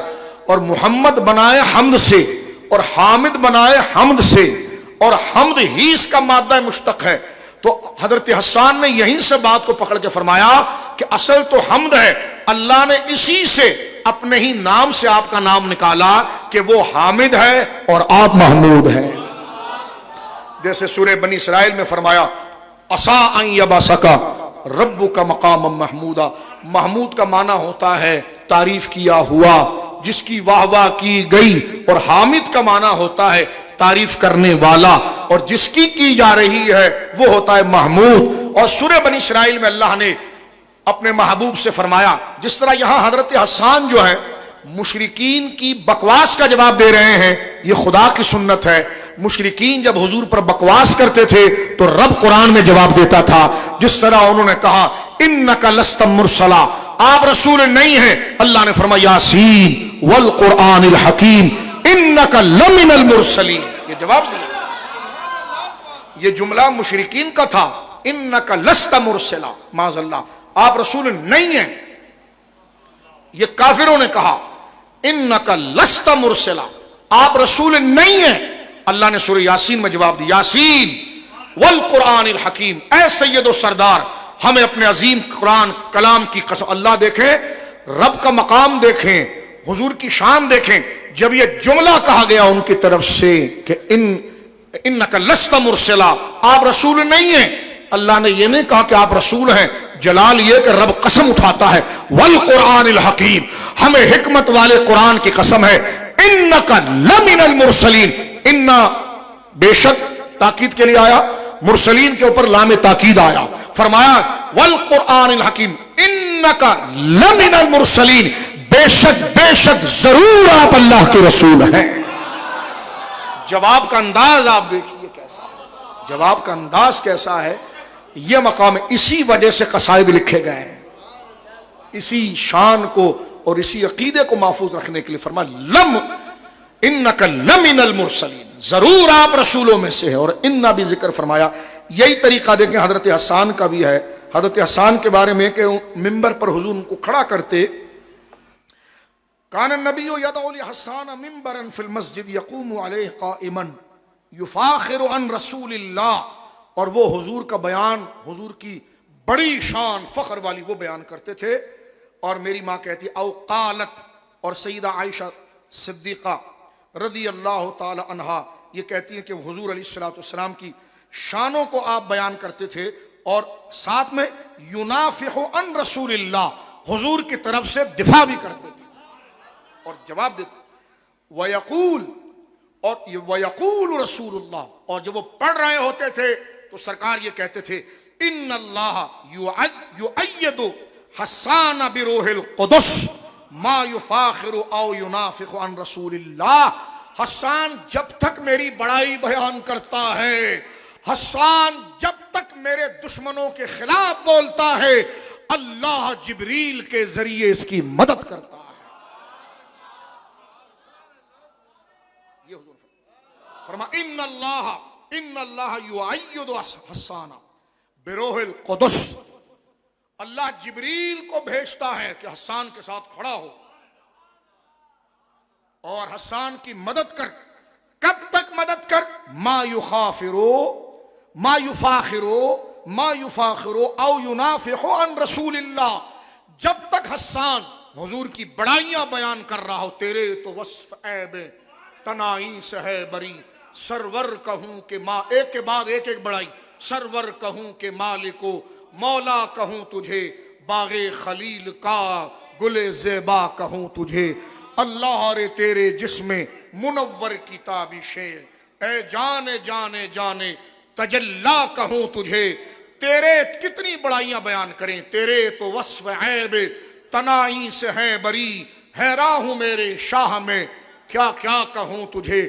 سرور کہوں کہ مالکو مولا کہوں تجھے, باغ خلیل کا گل زیبا کہوں تجھے. وہ کمال حسن حضور ہے. الفاظ دیکھیں, یہ نعت تو ہے, اس طرز میں نہ اتریں, لفظوں کو سمجھے. کیا وہ کمال, کیا کمال ہے حضور کا. اب دیکھیں بڑائی کی طرف آ رہے ہیں اعلیٰ حضرت. یہ فیضان حضرت حسان کا, یفاخر, اب فخر کر رہے ہیں حضور کی بڑائی. وہ کمال ہے, کیا کمال ہے. فرما وہ کمال حسن حضور ہے. حضور کی خوبصورتی کا کمال کیا؟ فرمایا وہ کمال حسن حضور ہے کہ گمان نقص جہاں نہیں، وہ کمال ہے بس بیان کرتے رہو، وہاں نقص کا گمان ہی نہیں ہے، وہی پھول خار سے دور ہے۔ حسن حضور کا بیان ہو رہا ہے۔ حسن کی تعبیر دنیا میں گلاب کے پھول سے ہوتی ہے، لیکن اس تک پہنچنے میں کانٹے عیب لگا دیتے ہیں۔ حسن کی تعبیر شمع سے ہوتی ہے، لیکن دھواں جو ہے وہ تنفر اور گھن پیدا کرتا ہے۔ لائے ہیں انہی دو چیزوں کو کیونکہ کمال استعارے کے لیے۔ فرمایا وہ کمال حسن حضور ہے کہ گمان نقص جہاں نہیں، وہی پھول ہیں کہ خار سے دور ہے، وہی شمع ہے کہ دھواں نہیں۔ یعنی میں اپنی زبان میں جو اس عصر میں اعلیٰ حضرت نے جو کلام لکھا، اس سے یہ سمجھ میں آ رہا ہے کہ حضرت حسان کتنا اونچا پڑھتے تھے۔ جو یہ الفاظ جہاں سے یہ فیضان آ رہا ہے اصل تو حضرت حسان ہے، اور یہ الفاظ دیکھیں کہ فرماتے یفاخرو او ینافق عن رسول اللہ، جب تک حسان حضور فرماتے میری واہ واہ کرتا ہے، اور جب تک حسان میرے دشمنوں کو اپنے اشعار میں آڑے ہاتھ لیتا ہے، دشمن احمد پہ شدت کیجئے، ملحدوں کی کیا مروت کیجئے، آڑے ہاتھ لکھتا ہے، تیری جنت سے تو کچھ چھینا نہیں، خلد میں پہنچا، تیری دوزخ سے تو کچھ چھینا نہیں، تیری دوزخ سے تو کچھ چھینا نہیں، خلد میں پہنچا رضا، پھر تجھ کو کیا، کل کے رضا ہے خنجرے خون خوار برقبار۔ یہ وہ ہے ینافح، دشمن پر حملہ کرنے کا انداز۔ کل کے رضا ہے خنجرے خون خوار برقبار۔ یہ میرا قلم جو حضور کی شان لکھ رہا ہے نا، کل یہی خون خوار ہے۔ آدھا سے کہہ دو کہ خیر منائے اور نہ شر کریں۔ یہ وہ طریقہ ہے دشمن کے اوپر حملہ کرنے کا، دشمن کے اوپر حملہ کرنے کا۔ ینافق فرمایا کہ ان اللہ یؤید بروح القدس ما یفاخر او ینافق عن رسول اللہ۔ جب تک حسان میری بڑائی بیان کرتا ہے اور اپنے اشعار کے ذریعے، اپنی سریلی آواز کے ذریعے اور قیمتی الفاظوں کے تیر مارتا ہے مشرکین پر، تو جبریل اس وقت تک اس کے ساتھ کھڑا ہوتا ہے۔ یہ تو تھی جامع ترمذی۔ حضرت حسان پڑھتے کیا تھے؟ اب آئیے مسلم شریف میں، جو تھوڑا سے وقت رہ گیا ہمارے پاس۔ یہ میرے سامنے مسلم شریف ہے، کتاب فضائل الصحابہ۔ فضائل الصحابہ میں امام حضرت حسان کا جہاں پر حضرت امام مسلم رضی اللہ عنہ جو اہل سنت کے کتب احادیث میں ہمارا مرجع اصل ہے بخاری کے ساتھ، آپ نے کتاب فضائل الصحابہ کے اندر حضرت حسان ابن ثابت رضی اللہ تعالیٰ عنہ کا ذکر کیا ہے۔ اس میں ذرا سنیے، اور یہ دونوں جگہ ہماری مائیں بیان کر رہی ہے، حضرت عائشہ قالت، حضرت عائشہ، بلکہ اوپر ہے ذکر، اوپر سے چلتا ہے۔ جب حضور نے فرمایا تھا نا کہ ابو بکر کے پاس جاؤ، فَإِنَّ أَبَا بَكْرٍ أَعْلَمُ قُرَيْشٍ بِأَنْسَابِهَا، یہ مسلم شریف ہے، کیونکہ ابو بکر جو ہے وہ قریش کے سارے خاندانوں کو جانتا ہے۔ اور جا، حضرت حسان نے کیا جواب دیا، ذرا توجہ دے رکھنا۔ جب حضور نے فرمایا تھا نا کہ تو جا ابو بکر کے پاس، اور ابو بکر صدیق تجھے بتائیں گے کہ کیونکہ ہمارے سارے قبیلے جڑے ہوئے ہیں ایک دوسرے کے ساتھ، تو تو نے مجھے کیسے نکال کر بیان کرنا ہے، یہ طریقہ تیرے کو ابو بکر بتائے گا، یہ تجھے ابو بکر صدیق بتائے گا۔ یعنی وہ خیال تجھے وہ دے گا، الفاظ تو لائے گا، اور مین مسئلہ ہی خیال کا ہوتا ہے۔ الفاظ تو آتے ہیں، لیکن یہ صدیق اکبر کا فیضان ہے کہ خیال صدیق اکبر ڈال رہا ہے کہ دیکھ یہ رہا، یہاں رہنا یہاں نہیں جانا، کیونکہ مبالغہ غیر حق ہو جائے گا تو اچھی چیز خراب ہو جائے گی۔ تو حضرت حسان نے حضور سے کہا، یہ بڑے توجہ والے الفاظ مسلم شریف کے، والذی بعثک بالحق یا رسول اللہ صلی اللہ علیہ وسلم، قسم اس ذات، اس مبارک رب کی اور اس رب لا شریک کی کہ جس نے آپ کو حق کے ساتھ بھیجا ہے، لَأُسَلَّنَّكَ مِنْهُمْ كَمَا تُسَلُّ الشَّعْرَةُ مِنَ الْعَجِينِ۔ حضور میں ایسا قصیدہ لکھوں گا نا، اور آپ کو قریش کے درمیان سے ایسے نکالوں گا، کما تسل الشعرۃ من العجین، جیسے آٹے کے اندر کبھی بال آتا ہے تو نکال لیا جاتا ہے۔ یہ میں مسلم شریف پڑھ رہا ہوں، پہلے جامع ترمذی تھے۔ اس کے بعد میری ماں، ہماری ماں کہتی ہے، حضرت عائشہ پاک قالت عائشہ رضی اللہ تعالیٰ عنہ فسمعت رسول اللہ، میں نے حضور سے یہ بات سنی، یقول، حضور یہ فرماتے تھے، لحسان، حسان کے بارے میں رضی اللہ عنہ، ان روح القدس لا یزال یؤیدک ما نافحت عن اللہ ورسولہ، فرمایا کہ حضرت عائشہ کہتی ہیں کہ رسول کریم نے فرماتے ہوئے سنا کہ جب تک تم اللہ اور رسول کی طرف سے جواب دیتے رہو گے تو روح قدس تمہاری تائید کرتا رہے گا۔ پتا چلا اس صوفیت کا کوئی فائدہ نہیں کہ بات اللہ کے خلاف ہو جائے، بات رسول کے خلاف ہو جائے اور صوفی صرف دھاگے کھینچ رہا ہو اور اس کی رگے غیرت نہ جاگے، تو یہ بےغیرتی ہے، یہ صوفیت نہیں ہے۔ صوفیت یہ ہے کہ جب اسلام، رسول اللہ اور پھر آپ کے صدقے آپ کے صحابہ و اہل بیت، یہ اسلام کے کسی اقدار پر بات آئے تو اصل صوفیت اور ولایت روحانیت یہ ہے کہ بندے کی رگے غیرت بھڑک جائے اور وہ بستر کو ترجیح نہ دے، جواب دینے اور حملہ کرنے کو ترجیح دے۔ نہیں، ہمارے پیر کسی کے خلاف نہیں بولتے۔ تو میں نے کہا جو خود شیطان کا مرید ہوا ہے وہ کس کے خلاف بولے گا؟ جو رسول اللہ کا مرید ہوتا تو حضرت حسان کے راستے پر چلتا۔ یہ ڈبہ پیروں نے بھی قوم کا ستیہ ناش کر دیا ہے، قوم سے جہاد کے جذبے نکالے، قوم سے حقانیت کے بیان کو نکالا، قوم سے حق بولنا نکالا کہ اس پنڈت کے آگے لگے رہو سارا کام رہے گا، یہ پنڈت خوش ہے تو جنت۔ میں نے کہا پنڈتوں کے ہاتھ چومنے سے جنت نہیں ملتی، اللہ والوں کے ہاتھ چومنے سے ملتی ہے۔ اور اللہ والا وہ ہوتا ہے جس کو غصہ بھی اللہ کے لیے، رسول کے لیے آتا ہے، پیار بھی اللہ رسول کے لیے آتا ہے، اور جس کو اس کو ذرا سے چھیڑ دو تو جناب وہ کہے آپ نے ہمارے پیر کے خلاف کہا۔ میں نے کہا گاربیج باکس میں جائے ایسے پنڈت پیر جن کو چھیڑو تو تم مریدوں کو غصہ آتا ہے، اور ختم نبوت کے خلاف، ناموس رسالت، وہ ناپاک خاکے، اسلام کے خلاف سازشیں، لبرلزم، سیکولرزم، ایتھسٹزم کی بھرمار، فحاشی پھیلی ہوئی ہے اور کسی کی رگے غیرت نہیں جاگتی۔ اور میں یہ کہنا چاہتا ہوں، جس طرح، برا میری بات کا نہ مانے، ان 12 دنوں میں جس طرح رسول اللہ کی میلاد کے خلاف پوسٹیں چلی ہیں نا، میں ان سے کہتا ہوں تھوڑا سے گریبان میں جھانکو، کبھی اتنا زور تم فحاشی کے خلاف لگاتے،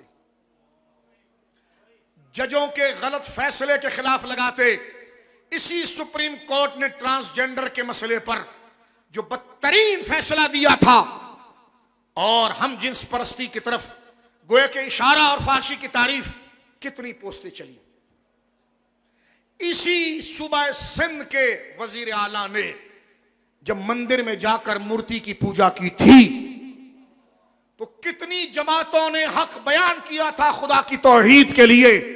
آج تمہارا بچہ نیچے کومنٹس کر رہا ہے 12 نہیں ہے، 13 ہے، نہ تو 14 ہے، جھنڈا نہیں ہے تو چراغا نہیں ہے، فلانا نہیں ہے۔ میں نے کہا جتنا زور تم نے یہاں پر لگایا، گریبان میں جھانک کر دیکھو، تمہیں محبت شریعت سے نہیں، شریعت سے ہوتی تو تم کاس پر زور لگاتے۔ تم نے حضور کے خلاف بات کر کے بتا دیا، تمہیں مس گائیڈ کیا گیا ہے۔ آؤ حضرت حسان کو دیکھو کہ ایک صحابی کے ماننے والا حضور کے عشق میں کیسی غیرت کا مظاہرہ کرتا ہے۔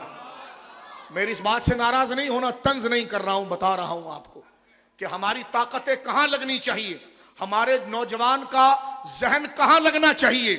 لمبی لمبی پھرے آپ لکھ رہے ہو، ہمت کرو نا، مہم چلاؤ، آؤ اس فحاشی کے خلاف، آؤ اس سیکولر نظام کے خلاف۔ جب اسی کراچی کے اندر FATF کے تحت قانون پاس ہو رہا ہے کہ مسجدوں میں جناب 18 گریڈ کا آفیسر بٹھایا جائے گا، مسجدوں کو لے لیا جائے گا اور ادھر جناب لکھا ہوا خطبہ دیا جائے گا اور وہ باتیں کی جائے گی، لکھا ہوا خطبہ وہ، تاکہ حکومت کے نمائندے اسلام کی تعلیم کو جیسے چاہیں پاؤں کے نیچے رگڑ رہے ہو، اور عالم اس وقت وہ ایشو نہ اٹھائے ورنہ نوکری جائے گی۔ حضور کی شان کے لیے مسجد پتھر کی دیوار کو نہیں کہتے، مسجد کسی اس کو نہیں کہتے کہ عمارت بنا لی آپ نے، محراب لگا دیا اور ممبر بنا دیا، آگے مسجد لکھ دیا۔ مسجد نظریے کو کہتے ہیں، ورنہ وہی اینٹ جو تیرے گھر میں لگ رہی ہے وہ وہاں لگ رہی ہے، وہ مقدس اینٹ کی وجہ سے نہیں ہوتی ہے، پیغام کی وجہ سے ہوتی ہے۔ ایسی سرکاری مسجدوں کو کیا کرو گے جہاں ابن الوقت کھڑے ہو کر پیشاب کرنے والے رشوت خوروں کی تعریفیں ہو رہی ہوں اور نہیں ہو رہی ہو تو رسول اللہ کی نہ ہو، ان کی تنظیموں کی تعریف ہو رہی ہو، سر عام صحابہ کے خلاف بک بک کی جا رہی ہو، دفاع صحابہ میں کوئی بات نہ ہو رہی ہو، دفاع اہل بیت میں کوئی بات نہ ہو رہی ہو، اخلاق پر بات نہ ہو رہی ہو، سپریم کورٹ نے جب فیصلہ دے کر جاری کر دیا تو وہ عوام کی پراپرٹی ہے، جمہوریت ہے، ہم اس پر شرعی طنز کرنے کا حق رکھتے ہیں۔ یہ قرآن کی آیت اور صحیفہ نہیں ہے، دین سے دور رہنے والے ججوں کی اپنی ذہنی خیالات ہیں۔ اگر انہیں مذہب کی بات کرنی ہے تو پہلے بتائیں ان کو مذہب کتنا آتا ہے۔ ہم آپ سے پوچھنا چاہتے ہیں، آپ ہم سے پوچھ رہے ہیں، ہم تو کہہ رہے ہیں اگر آپ مذہب میں کمال رکھتے ہیں تو مذہبی مسئلے پر فیصلہ دیں، لیکن جب آپ کا شعبہ نہیں ہے تو غلطی آپ نے شروع کی ہے یا ہم نے شروع کی ہے؟ تو میرے دوستو بزرگوں، یہ جاننا ضروری ہے، لہذا ایمان اور ولایت یہ ہے جو امر بالمعروف کرے تو نہیں انل منکر بھی کرے، صرف نیکی کی دعوت نہیں، برائی کو دیکھے تو بولے اس پر۔ حضور نے فرمایا ہاتھ سے روک سکتے تو روکو، وہ تو حکومت کی ذمہ داری ہے، ورنہ زبان سے بولو۔ جب تم منکرات کو دیکھو، بدعات کو دیکھو، خرافات کو بولو منہ سے۔ کب بولو؟ جب مائک تمہارے پاس ہے، تو مولوی ہے، تو امام ہے، تو پیر ہے، تیرا حق ہے بولنا، کیونکہ مائک تیرے پاس ہے۔ ان کا کام بولنا نہیں ہے، ان کے پاس نہیں ہے۔ مائک لے لیا جائے گا تو دل میں برا جانیں گے، توجہ ہے۔ لیکن اب حالات تو عظیمت کی ہے۔ یہ حالات کس کے ہیں؟ حضرت عبید اللہ احرار جو نقشبندی سلسلے کے امام ہیں، اپنے مریدوں کو وصیت کی تھی، فرمایا رخصت کا دور گیا، مریدین اب عظیمت سے کام لیں اور آگے قربانیاں پیش کریں، اس لیے کہ قربانیاں پیش نہیں کریں گے تو یہ مسجدیں مندروں میں تبدیل ہو جائیں گی، اور یہ ہونے جا رہا ہے۔ وہ کینیڈین سکھا رہا ہے نا آپ کو، وہ کینیڈین آپ کو سکھا رہا ہے نا، ایک تقریر مینار پاکستان کے نیچے کر کے اپنے آپ کو امام اہل سنت ثابت کر کے آپ کو سکھا رہا ہے۔ وہ کہہ رہا ہے عیسائیوں کو یہ مسجد آپ کی بھی آیا رکھیں، توجہ ہے۔ تو یہ بولنا پڑے گا۔ گوجرا کے اندر اگر چرچ جلا، چیف جسٹس بھی پہنچے، چیف آرمی نے بھی بات کی، سب نے بات کی، لیکن کل جو ربیع الاول شریف میں مستنگ کے اندر علماء کو شہید کیا گیا، اب ہم یہ تقاضا کرتے ہیں چیف صاحب وہاں پر پہنچیے آپ۔ 2 دن میں چرچ بن گیا، توجہ ہے۔ یہاں پر ایسا نہ ہو کہ احساس کمتری کی طرف جائے۔ چیف جسٹس پہنچ ادھر، تجھے تو رونا آ رہا تھا نا، تجھے رونا آ رہا تھا، تجھے ان کے بدن جن کے ٹکڑے میدانوں میں پھیلے ہوئے تھے، ان کو دیکھ کر بھی ہم تیری کوئی ویڈیو دیکھنا چاہتے ہیں کہ آپ رو رہے تھے۔ ہم کوئی مذہبی جنون نہیں، ہم آپ عدالت کی سیٹ پر بیٹھے ہیں، ہم رعایا کے لیے عدل چاہتے ہیں۔ امریکی آنکھ سے نہ دیکھو، خدا کی آنکھ سے دیکھو۔ جو غلط، جہاں غلط ہوگا غلط ہے، جس قوم کے ساتھ ہوگا غلط وہ غلط ہے، لیکن جہاں آپ جیسا درد دوسرے کے لیے کریں، اور پہلے یہ تو بتا دیں ہمیں کہ جنا والا میں فتنہ شروع کس نے کیا تھا؟ اب تک تو فائلیں غائب ہے۔ یہ ہوائیہ ہو گیا تو ایک پلانٹڈ کام جو پلانٹ کیا گیا اس پر ماتمی رونا ہوا۔ جو لوگ نقصان اٹھا گئے ہمیں ان سے ہمدردی ہے، کیونکہ وہ پاکستانی ہے، بھلے وہ کرسچن ہے لیکن پاکستانی ہے۔ ایک انسانیت کے ناطے ہمیں ہمدردی ہے، لیکن یہ مگرمچھ کے آنسو کے پیچھے کہانی کیا ہے، پوری رپورٹ سامنے کیوں نہیں لاتے؟ تو لہذا حضرت حسان، اور یہ سن لو، جبریل کی مدد چاول کھانے سے نہیں آتی، جبریل کی مدد عورتوں کی طرح کپڑے پہنے زرق برق۔ میں حیران ہوں پیر صاحب، عام لوگوں کی طرح کپڑے کیوں نہیں پہنتے آپ؟ عام لوگوں کی طرح کپڑے پہنے نا، تاکہ کوئی کبر نہ آئے۔ آپ آتے ہیں تو ایسا لگتا ہے کہ سارے شامیانے شہر کے ختم ہو گئے، وہ سارے کپڑے آپ نہیں پہنے، رنگ برنگی، کالے پیلے نیلے گورے۔ بھائی ایک سمپل انسان ہو تم، شریعت بیان کرو۔ حضور سید عالم کا لباس مبارک ایسے ہی ہوتا تھا جیسے عام لوگ لباس پہنتے تھے، لیکن شرف و مقام میں وہ اعلیٰ تھا، وہ ایک الگ بات ہے، توجہ ہے۔ چلو اگر لباس آپ نے پہنا بھی ہے کہ آپ وقت کے مغل بادشاہ نظر آئیں اور بڑا سا تاج آپ پہنے، تو ہمت کریں نا، کبھی اس گدی کا حق بھی تو ادا کریں. اور اس گدی کا حق کیا ہے؟ رسول اللہ نے فرمایا کہ جبریل ایسے نہیں آتا. جنت کوئی نانی اماں کا گھر نہیں ہے جو دے دی جائے. جنہوں نے مستونگ میں جانے دی ہے نا، جنت خود دوڑ کر ان کے قدموں میں پہنچی ہے. اللہ ان زخمیوں کو کامل صحت دے. اور میں سلام پیش کرتا ہوں بلوچستان کے مفتی اعظم، ہمارے بزرگ عالم اور با ہمت عالم، اللہ اکبر، پہاڑ جیسا جگر رکھنے والا شخص، حضور مفتی اعظم شیخ الحدیث مفتی حبیب صاحب دامت برکاتہم العالیہ. یہ ان کا دوسرا شہزادہ ہے جس کو شہید کیا گیا. حضرت علامہ افتخار حبیبی صاحب رحمہ اللہ تعالی، وہ خدا کا شیر، اس کی تقریر آپ دیکھیے، اس کا علم آپ دیکھیے. ان کو خارجی ملعونین نے شہید کیا، اور یہ ان کا دوسرا شہزادہ مفتی سعید حبیبی رحمہ اللہ تعالی. اللہ ان کو صبر جمیل عطا فرمائے. ہم ان کے غم میں شریک ہیں، اللہ انہیں صبر جمیل عطا فرمائے. زخمیوں کو اللہ رب العالمین صحت عطا فرمائے. اور ہم کہتے ہیں جس طرح جڑاں والوں کے لیے جیسا فنڈ جاری کیا ہے نا، تو ہم مطالبہ کرتے ہیں جتنے شہید ہیں ان تمام کے لیے 1-1 کروڑ روپے جاری کیے جائیں. کیا آپ اس کی تائید کرتے ہیں؟ اور جو زخمی ہیں ان کو 50-50 لاکھ روپے دیے جائیں. جب تمہارا سندھ کا ایک وزیر 800 ارب روپیہ کھاتا ہے، تمہاری بات کرنے والی گنگا میں نہا کر پھر وزیر اطلاعات بن جاتا ہے، کچھ تو بخشش کا کرو. جڑاں والاؤں کے اوپر ثانی عنایات ہیں، اگر جس کے ساتھ بھی ہوا جو مستحق تھا اس پر ہونی چاہیے.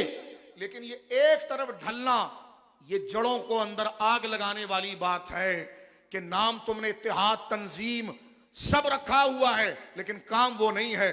ہم مطالبہ کرتے ہیں مسلمان، ہم مطالبہ کرتے ہیں حضور سے محبت کا دعویٰ کرنے والے کہ مستونگ کے اندر شہید ہونے والے کو کم سے کم ان کے شہداء کو 1 کروڑ روپے گھر پر جا کر دیے جائیں، جیسا وہاں پادری کو لے جا کر دے رہا تھا تو اور دورہ کر رہا تھا نا. تو ہم بھی دیکھیں کہ واقعی میں یہ پاکستان کا چیف جسٹس ہے کہ یہ پاکستان کا ہے، نہ کہ کسی برادری کا ہے. آپ جائیں مستونگ جائیں، اور جو شہید ہوئے ہیں ان کو 1 کروڑ روپے، اور جو زخمی ہوئے ہیں ان کو 50-50 لاکھ روپے دیں، تاکہ آپ کے لیے ہمارے دل سے دعا نکلے اور ہم کہیں کہ واقعی میں آپ یورپ کے چیف جسٹس نہیں ہیں، اسلامیہ جمہوریہ پاکستان کے چیف جسٹس ہیں. ہماری بات کو غلط نہ مانا جائے، یہ ہمارے جذبات ہیں. تم نبی نہیں ہو، تم پر بات ہو سکتی ہے. تمہارا فیصلہ وہی نہیں ہے، اس پر بات ہو سکتی ہے، کیونکہ سکہ چلے گا صرف آمنہ کے لال. حضرت حسان کی بات سنیے اور ہم بات کو سمیٹتے ہیں. یہاں پر جو بات آ رہی ہے، میری ماں سیدہ عائشہ کہتی ہیں یہ بات نہ کریں تو مر جائیں گے ہم. اگر غریبوں کے بارے میں بات نہ کریں، مظلوموں کے بارے، تو کیا سیکھا ہم نے نعت سے، کیا سیکھا قصیدہ بردہ سے؟ توجہ ہے، اخلاق ضروری ہے. ظلم کو ظلم کہنا چاہیے، ظالم کو ظالم کہنا چاہیے. ظالم کو ظالم نہ کہا جائے تو خدا تمہاری نمازیں قبول نہیں کرے گا. رسول اللہ نے فرمایا تمہارے بزرگ اگر غلط کو غلط نہ کہیں تو اللہ، وہ پوری رات بھی دعا کریں تو اللہ ان کی دعائیں قبول نہیں کرے گا. دعا کی قبولیت کا تعلق تاج سے نہیں ہے، زرق برق لیسے لگا کر عورتوں کی طرح کپڑا پہننے سے نہیں ہے. دعا کی قبولیت کا تعلق اللہ رسول کی بات کو مان کر سچ کے لیے سچائی کے راہ پر چلنے سے ہے. میری ماں سیدہ عائشہ کہتی ہے فسمیت، حضور نے فرمایا کہ اس وقت تک حسان، جملہ سنیے مسلم شریف کی، یہ وہی حدیث ہے لیکن اس میں ایک لفظ کا اضافہ اتنا پیارا ہے، اللہ اکبر، جو ہم جیسے کمزور نہتے جن کی کوئی سرپرستی نہیں اللہ کے علاوہ، جن کا کوئی مددگار نہیں اللہ کے علاوہ، جن کا کوئی ناصر نہیں اللہ رسول کے علاوہ، تو ہمارے لیے جو دردماندگی کی زندگی ہم گزار رہے ہیں، ہمارے لیے دیکھیے وہ کسی نے کہا تھا یار کہ اگر اقلیت بننے میں اتنا بینیفٹ ہے تو بھارت چھوڑا کیوں تھا؟ قطعاً یہ بات ہمیں پسند نہیں ہے، لیکن ایک الزاماً بات کر رہا ہوں، توجہ ہے آپ؟ منٹوں میں ساری چیزیں تیار کر دی گئی، ابھی تک سارا مسٹر پارک کا کوئی رزلٹ نہیں ہے، بلا کر ایسی جھوٹی کہانیاں۔ اب تو خیر ایک بات اور بھی ہے کہ رو پر کہانی ڈال دی گئی ہے، مبارک ہو، میڈیا رو پر کہانی ڈال رہا ہے، مبارک ہو۔ وزیر اعلیٰ بلوچستان رو پر کہانی ڈال رہے ہیں، رو جائے جہنم میں، خدا کی لعنت ہو اس پر۔ لیکن آپ جو اتنی جلدی آگے بڑھ رہے ہیں نا، ایسا نہ کریں۔ ہم اس ڈی ایس پی کے لیے بھی دعا کرتے ہیں، اللہ ان کی مغفرت فرمائے جنہوں نے جامع شہادت نوش کی۔ یہ سرد خانے میں ڈالنے والی پالیسی ہے۔ کس میں ڈالنے والی؟ سرد خانے۔ یہ رو نے کیا ہے۔ میں نے کہا رو نے کیا ہے تو تمہارے گھر میں تو بغیر 10 دفعہ کتے سونگے بغیر کوئی نہیں آ سکتا۔ ابے جس کا پیسہ کھا کر تیرا پروٹوکول ہے وہ عوام کو کوئی مار گیا، پہلے دن ہی تو نے ٹھوک دیا رو پر گیا ہے، تو رو تیرے اندر گھس کے کیوں نہیں مارتا؟ جہنم میں جائے رو، خدا پاکستان کی حفاظت فرمائے۔ لیکن یہ جذباتی آپ کو تحقیق کرنی ہے، آپ ہی میں سے ہیں وہ لوگ، آپ سے نہیں سنبھلتا ہے، آپ صبح چھوڑ دیں۔ کہتے ہیں مستونگ میں ہمیں پرانی باتیں پتا چل رہی تھی، تو مستونگ کیا پورا کیا کوئی پورا ایک کوئی مستونگ جو ہے پورا بر اعظم ہے؟ یہ کون سی پولٹری فارم ہے کہ انڈے کو دبا دیا جاتا ہے بعد میں نکالا جاتا ہے؟ میرے دوستوں بزرگوں، اچھوں کے لیے بولو، ڈرنا نہیں کہ موت تمہارے سر پر آئے گی، موت اپنے وقت پر آئے گی، لیکن ایسے آئے کہ کوئی ہاتھ اٹھا کر دعا کرے کہ خدا بخش دے۔ یہ جعلی پیر بھی مرتا ہے تو پوری زندگی فراڈ کرتا ہے، اور مر جائے تو اس کو جا کر اگر کوئی دعا کرے کہ آؤ ذرا دعا کریں۔ میں پیران نظام کی بات نہیں کر رہا، جامع شرائط پیروں کی بات نہیں کر رہا، ان کے تو ہم غلام ہیں، میں یہ 3 ڈبوں کی بات کر رہا ہوں۔ یہ جب مر جاتے ہیں نا تو ان کی دعا بھی ایسی کرنی پڑتی ہے جیسے نبی کی دعا ہو رہی ہے۔ واللہ اگر آپ یہ کہنا دعا کرو اللہ پیر صاحب کی مغفرت کرے، ان کے گناہ معاف کرے، مرید ہو رہے گناہ پیر نے گناہ کیا ہے، تو یہ ذہن بنا کر جاتا ہے۔ توجہ ہے آپ کی؟ میں نے کہا کتنا بدقسمت ہے اگر ایک گناہگار مر جائے، لوگوں کو پتا ہو کہ یہ گناہگار ہے، رب سے کہے مولا گناہگار ہے معاف کر دے تو بخش دے۔ یہ ہوتے ہیں گناہگار ہیں لیکن کوئی ان کو گناہگار سمجھتا ہی نہیں ہے، لہٰذا دعا ہی نہیں کرتا۔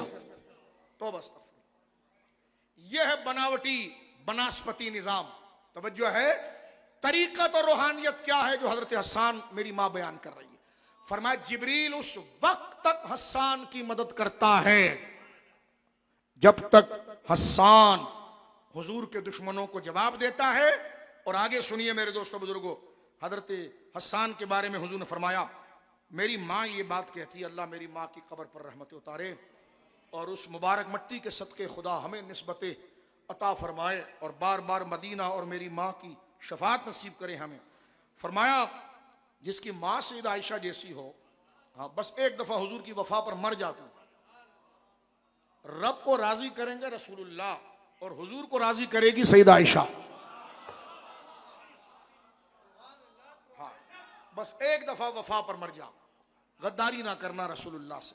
غور کیجئے میرے دوستوں بزرگوں، میری ماں ام المومنین حضرت عائشہ صدیقہ رضی اللہ تعالی عنہا کہتی ہیں کہ رسول کریم نے فرمایا یقول حاجہم حسان فشفا واستشفا۔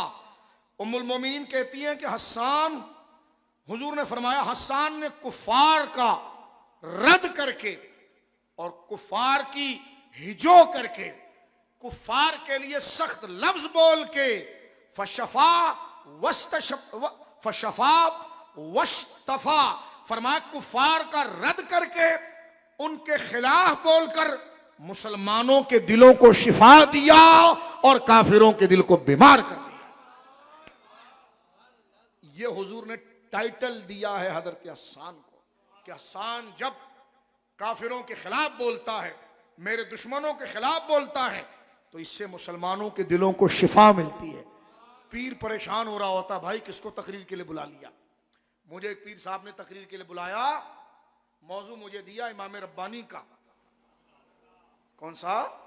اب مجھ جیسا گلی کا روڑا کوڑا اور بات کرے امام ربانی پر، میں نے 3 دن لگا کر کتابوں کا مطالعہ کیا کہ بھائی درگاہ نقشبندی ہے اور پیر صاحب ایسے مضبوط آدمی ہیں کہ یہ آج اتنے لالچ کے دور میں بھی امام ربانی کو سننا چاہتے ہیں. ہاں امام ربانی کو سننا چاہتے ہیں. میں وہاں پہنچا, تقریر ابھی میں نے شروع کی, مجھے پتا نہیں تھا پیر صاحب نے ہر آئٹم کرسی پر بٹھائے ہوئے تھے, پورا اکبری سٹیج بنایا تھا, کوئی ملا فضل بیٹھا ہوا تھا, کوئی کیا تھا, جس سے مقابلہ کیا امام ربانی نے. اکثر میں بتاتا ہوں, ہم پہنچے امام ربانی کو بیان کرنے کے لیے, اسٹیج تو دربار بادشاہ اکبر کا لگ رہا تھا, ہر نسل کا بندہ بیٹھا تھا. ہم نے کہا بھائی بڑے بعد میں یہ ہمیں ماریں یا گولی ماریں, بیٹھے امام ربانی کے لیے, بات تو یہی کریں گے کہ ہند میں وہ سرمایہ ملت کا نگہبان. تقریر شروع کر کے 8 منٹ ہوئے تو پیر صاحب کے ایک عزیز ہمیں کان میں کہنے لگے, حضرت لنگر لیٹ ہو رہا ہے, تقریر تھوڑی مختصر کریں. میں نے کہا بیٹا یا تو مائک بند کر دے یا لائٹ بند کر دے, اب تقریر تو بند نہیں ہوگی جب تک امام ربانی کو سنائیں گے نہیں. یہ حال ہے. تو بھائی ان کے نام پر آستانہ کیوں بنایا تم نے؟ کیونکہ تمہارا تضاد پتا چل رہا ہے. کیونکہ مولوی صاحب جو بات بتا رہے ہیں وہ پیر میں نظر ہی نہیں آتی. مولوی صاحب بتاتے ہیں امام ربانی ایسے غیرت مند تھے, ایسے ایسے ایسے, اور دنیا کو پتا ہے کہ یہاں پیر صاحب ٹیشو پیپر ہیں, جو چاہے ان کو یوز کرتا ہے, اور یہ بڑے بہترین قسم کے چمڑے کے موزے ہیں, ہر پاؤں میں فٹ آتے ہیں, جیسی سیاسی تنظیم ہو پرفیکٹ آ جاتے ہیں پاؤں میں حالات. پیر صاحب نے لبادہ پیروں وانا رکھا ہے لیکن اندر سے پکے سیاسی ہیں. لبادہ اس لیے رکھا ہے تاکہ مذہب کا ٹچ ہو, لیکن نقصان میں اور آپ کس کا کر رہے ہیں؟ یہاں پر دیکھیں حضرت نبی پاک صلی اللہ علیہ وسلم نے یہ جملہ ارشاد فرمایا کہ حسان جو بات کرتا ہے اس کے ذریعے ہوتا کیا ہے؟ فرمایا کہ کافروں کے دل میں بیماری آتی ہے, مسلمانوں کے دل میں شفا. بات کو ختم کرتے ہوئے حضرت عباس کا ایک شعر پڑھتا ہوں میں.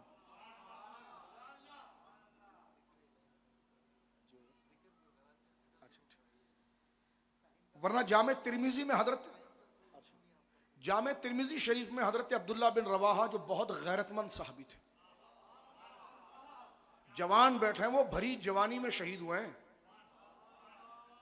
اور بہت بڑے شاعر. اور شاعر آپ جانتے ہیں سارے ہمارے دوست ہیں, کوئی اپنے پیشے سے برا نہ مانے, وہ سارے ہمارے جیسے قصاب ہوتا ہے نا, قصاب قصائی جس کو ہم کہتے ہیں, اچھا پیشہ ہے, کتنا بڑا پیشہ ہے.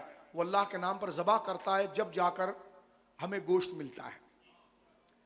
تو پیشے کا مذاق علیاذ باللہ ہمارے ذہن میں بھی نہیں. لیکن ایک میں طبیعت بتاتا ہوں, جو قصاب ہے نا وہ شاعر نہیں بن سکتا. شعراء کے لیے حساسیت نزاکت بہت چاہیے, کیونکہ جو شاعر ہے وہ تو کسی کو تھپڑ نہیں مار سکتا, تو جانور کیا ذبح کرے گا؟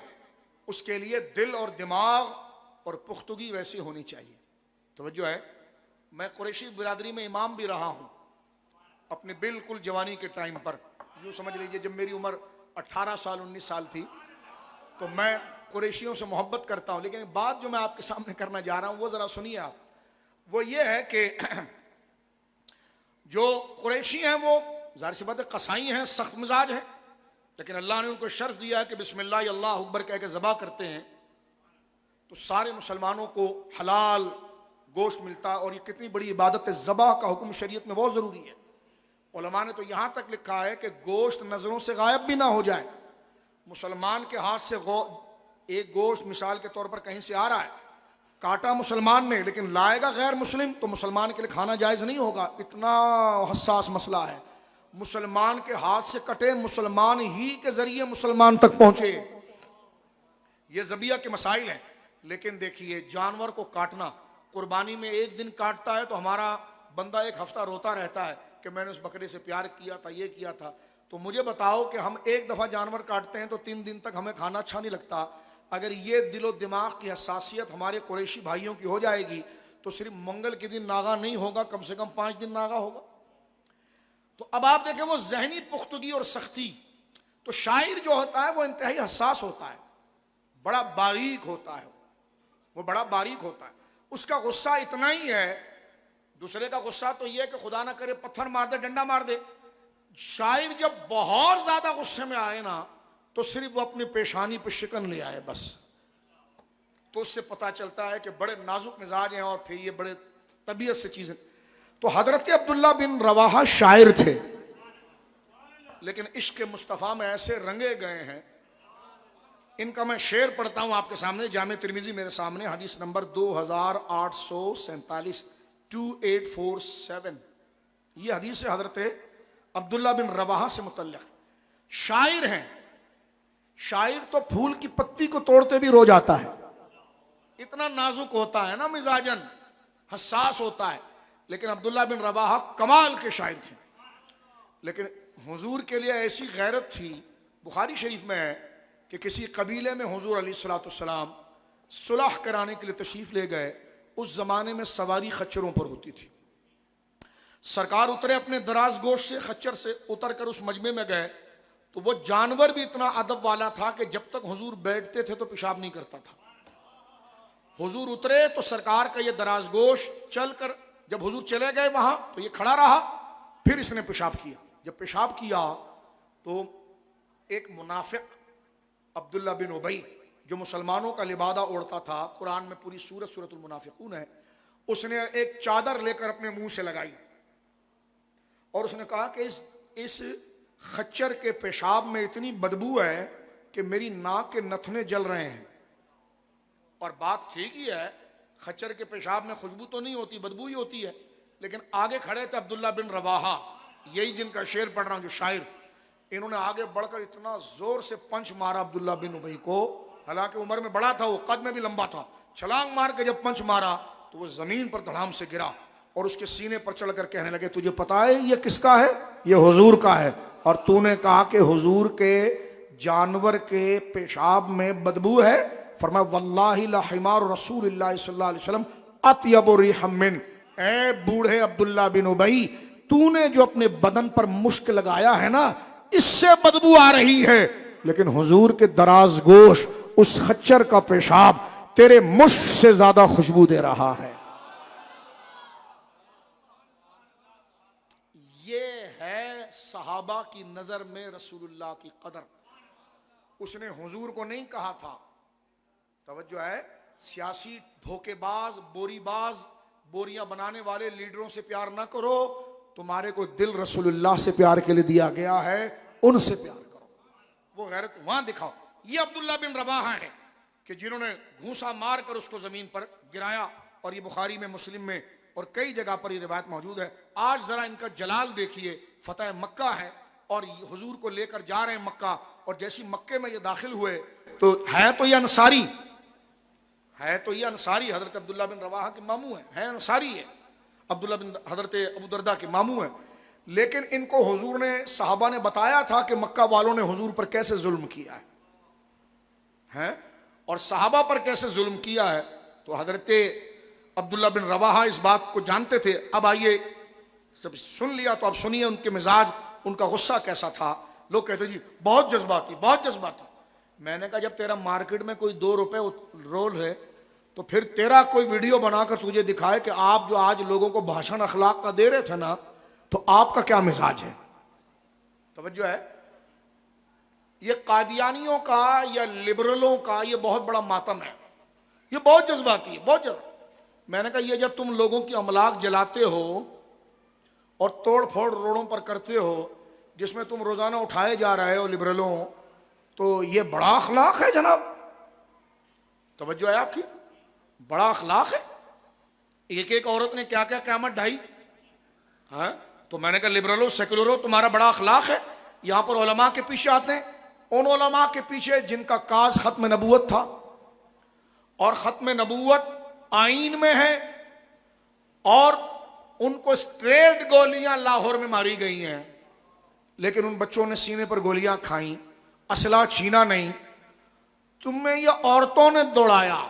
وہ خدا کے شیر تھے، وہ تمہارے تھانے خالی کر دیتے، لیکن وہ کہتے تھے پاکستان کا مطلب کیا، لا الہ. ایسے کہتے نہیں جناب، ابھی جو ہے وہ جو فیض آباد کا کیس ہے نا وہ کھلے گا. کیا کہتے ہیں؟ فیض آباد کا کیس جو ہے کھلے گا. ہم نے کہا 10 دفعہ کھل جائے کیا ہوتا ہے، تم وہ غلطی کرو گے پھر کوئی فیض آباد ہو جائے گا. تو یہ نہ کرو ایسا، انصاف کے ساتھ چلو، عدل کے ساتھ چلو۔ کہتے نہیں اس میں ادارے ملوث تھے تو اس کو جا کے ٹنگاؤ، جو ادارے ملوث تھے اس نے تو ہری پور میں پھر سر پہ گولیاں ماری تھی، ہاں پھر وہ ہری پور کا کیس بھی تو کھولے نا پھر تھوڑا سا۔ اگر بات ختم نبوت کی ہے اور پر امن احتجاج اور حضور کی ناموس صلی اللہ علیہ وسلم اور آئین پاکستان کے لیے نکلنا دہشت گردی ہے بقول تمہارے، تو یہ ہم پھر دوبارہ کریں گے۔ اگر ایسا ہوا پر امن اپنے مطالبے کا مطالبہ کرنا، آئے دن تم نیچے کاغذوں میں ختم نبوت کے ساتھ غداریاں کرتے ہو، اور یہ ہوا تو ایڈ ایسے بھی لے کر حرام خوروں تم کھا جاتے ہو۔ یہ قوم تو اب بھی اللہ رسول کے نام پر زندہ ہے، ان کا آسرا، ان کی زندگی کا مقصد ہی ناموس رسالت ہے، چھیڑنا نہیں اس کو۔ ہمارا ملک اس کا متحمل نہیں ہے۔ ہم چیف صاحب کی خدمت میں عرض کرتے ہیں، یہاں ایجنسیز کے لوگ بیٹھے ہیں، وہ نوٹ کریں، ان ظالم بھیڑیوں کو ذرا لگام دیجئے، یہ خان کا کیس نہیں ہے، یہ محمد رسول اللہ کی شان کی بات، اس پر ذرا سنبھل کر رہنا۔ جو مقام مصطفیٰ ہے اس کے تحفظ کی ذمہ داری، ہم یہ نہیں کہتے ہم آپ سے بڑے مسلمان ہیں، یہ نہیں کہہ رہے، ہم یہ کہہ رہے کہ آپ بھی مسلمان ہیں، ہم بھی مسلمان ہیں، اکمل ہو جائیں۔ جو حضور کی شان ہے اس کی حفاظت کریں، آپ بھی کریں، ہم بھی کریں، آئین میں جو لکھا ہے وہ کریں۔ ہم کون سا ماورا آئین ایک مطالبہ کر رہے ہیں جو بھارت کا ہے، کر تو رہا ہوتا ہے، آئے دن حضور کی شان کے لیے نقص نکال رہا ہوتا ہے۔ اور اگر ایسا ہوا تو عوام تو نہ بجلی پر زندہ ہے کیونکہ وہ تو نہیں ہے، نہ پانی پر زندہ ہے وہ بھی نہیں ہے، نہ پیٹرول پر ہے اس میں بھی حال خراب ہے، عوام صرف اللہ رسول کے نام پر زندہ ہے۔ اس کاز کو چھیڑنا نہیں۔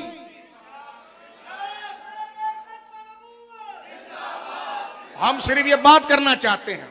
تو لہٰذا اب دیکھیں حضرت سیدنا عبداللہ بن رواحہ رضی اللہ تعالیٰ، اس کا یہ مطلب نہیں ہمارا کسی تنظیم سے تعلق ہے، ہمارا تعلق ختم نبوت سے ہے۔ اس میں ہمارے جذباتی بچے کہتے ہیں نہیں آپ نے فلاں تنظیم کی بات کر دی، میں نے کہا فلاں تنظیم کیا ہوتی ہے؟ ختم نبوت، اس کی بات جو کرے گا ہم اس کے ساتھ کھڑے ہو جائیں گے۔ حضور کی ناموس، صحابہ کے، تو بھی تو مذہبی تنظیم ہے نا، تو کیوں آپس میں لڑ رہا ہے؟ تو بھی کر لے بات، تو تیرے ساتھ کھڑے ہو جائیں گے۔ جو تیرا کام ہے وہ تو کر نہیں رہا، دوسرا اگر کر رہا ہے اس کی اگر ہم بات کر رہے ہیں تو ہم پر تھپا لگا رہا ہے، تو لگا، تیری مرضی ہے، جو اچھا ہوگا اس کا تھپا لگ جانا چاہیے۔ لیکن ہم کسی تنظیم کے نمائندے یہ حلف بردار نہیں ہیں، ہم خدا کے بندے ہیں اور رسول اللہ کے کلمے کا حلف لیا ہے کہ دہن میں زباں تمہارے لیے، بدن میں ہے جان تمہارا۔ حضرت عبداللہ بن رواحہ رضی اللہ تعالی عنہ، حدیث کے الفاظ ہیں جامع ترمذی حدیث نمبر 2847، ان النبی صلی اللہ علیہ حضرت انس بن مالک ان النبی دخل مکہ فی عمرۃ القضاء، یہ حجۃ الوداع کا نہیں ہے، عمر قضاء کا ہے۔ حضرت انس کہتے ہیں نبی پاک صلی اللہ علیہ وسلم مکہ میں داخل ہوئے عمرہ قضاء میں، پتہ ہے نا عمرہ قضاء جو صلح حدیبیہ کے بعد۔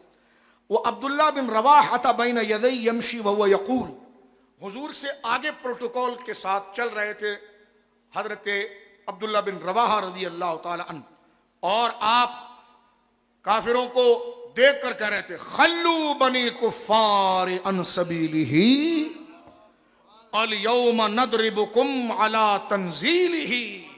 یہ آپ نے شعر فرمایا اے کفار کی اولاد کفار، آپ صلی اللہ علیہ وسلم کا راستہ آگے سے چھوڑ دو۔ فرمایا خلو بنی الکفار عن سبیلہ، میرے آقا آ رہے ہیں، اے کافروں راستہ چھوڑو۔ اور مصرع دیکھیں خلو بنی الکفار عن سبیلہ الیوم نضربکم علی تنزیلہ۔ فرمایا اے اولاد کفار میرے نبی کا راستہ چھوڑ دو، آج ہم تمہیں ورنہ حکم قرآن کی طرح تمہاری پٹائی لگائیں گے جیسے قرآن نے تمہارے لیے رکھا ہے۔ آگے فرماتے ہیں ضربن یزیل الحام عن مقیلہ ویزہل الخلیل عن خلیلہ۔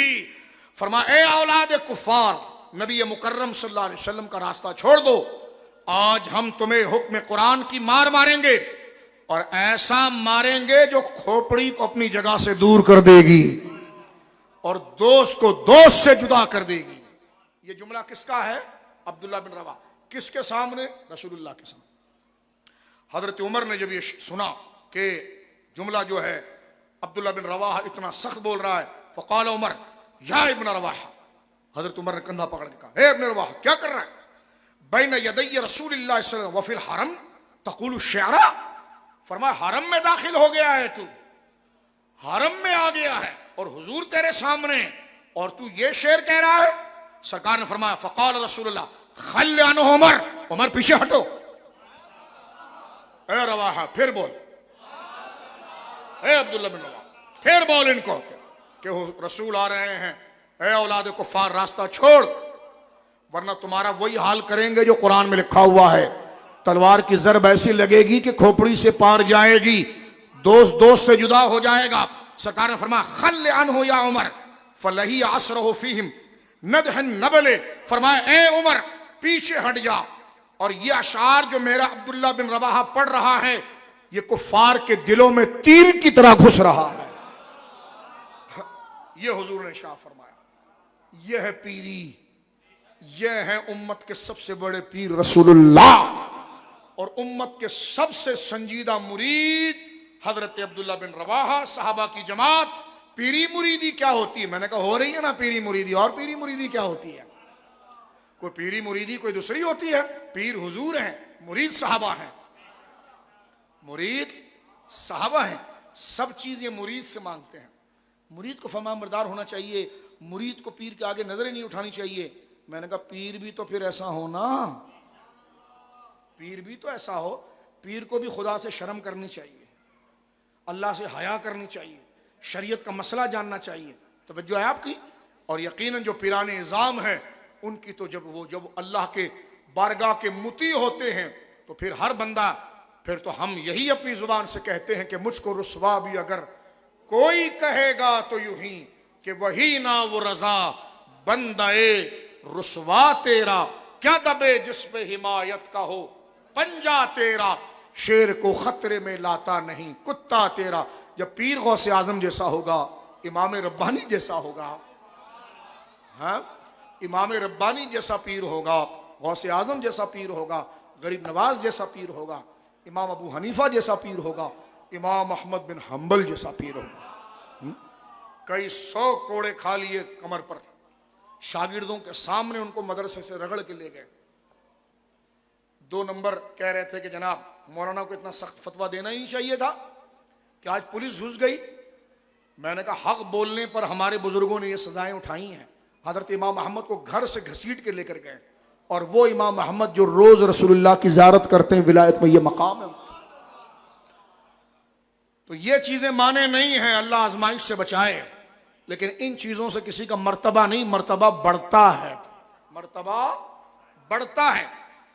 غزوہ تبوک سے رسول اللہ لوٹے ہیں اور جناب رسول مکرم صلی اللہ علیہ وسلم آئے ہیں. سرکار کی عادت کریمہ یہ رہی ہے ہمیشہ کہ جب حضور غزوے سے لوٹتے تھے تو سرکار دو عالم صلی اللہ علیہ وسلم جب غزوے سے حضور لوٹتے تھے تو حضور 2 رکعت نفل مسجد میں ادا فرماتے، اور جب حضور نفل پڑھ کے فارغ ہوتے تو حضور علیہ السلام معاملہ فرماتے. آج یہ کہ حضور تشریف لائے اور نفل جیسی ادا کی تو سامنے دیکھا حضور کے چچا حضرت عباس کھڑے ہیں، 40,000 کا لشکر ساتھ میں. کتنے؟ اور غزوہ تبوک ہمارے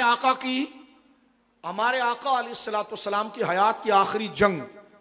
ہر مسلمان بچے نوجوان کو چاہیے کہ وہ اپنے موبائل کے اندر حضور کی جنگوں غزوات کی کتابوں کو ڈاؤن لوڈ کرے اور اس کو پڑھے، کیونکہ حضور کی غزوات تعلیم ہے.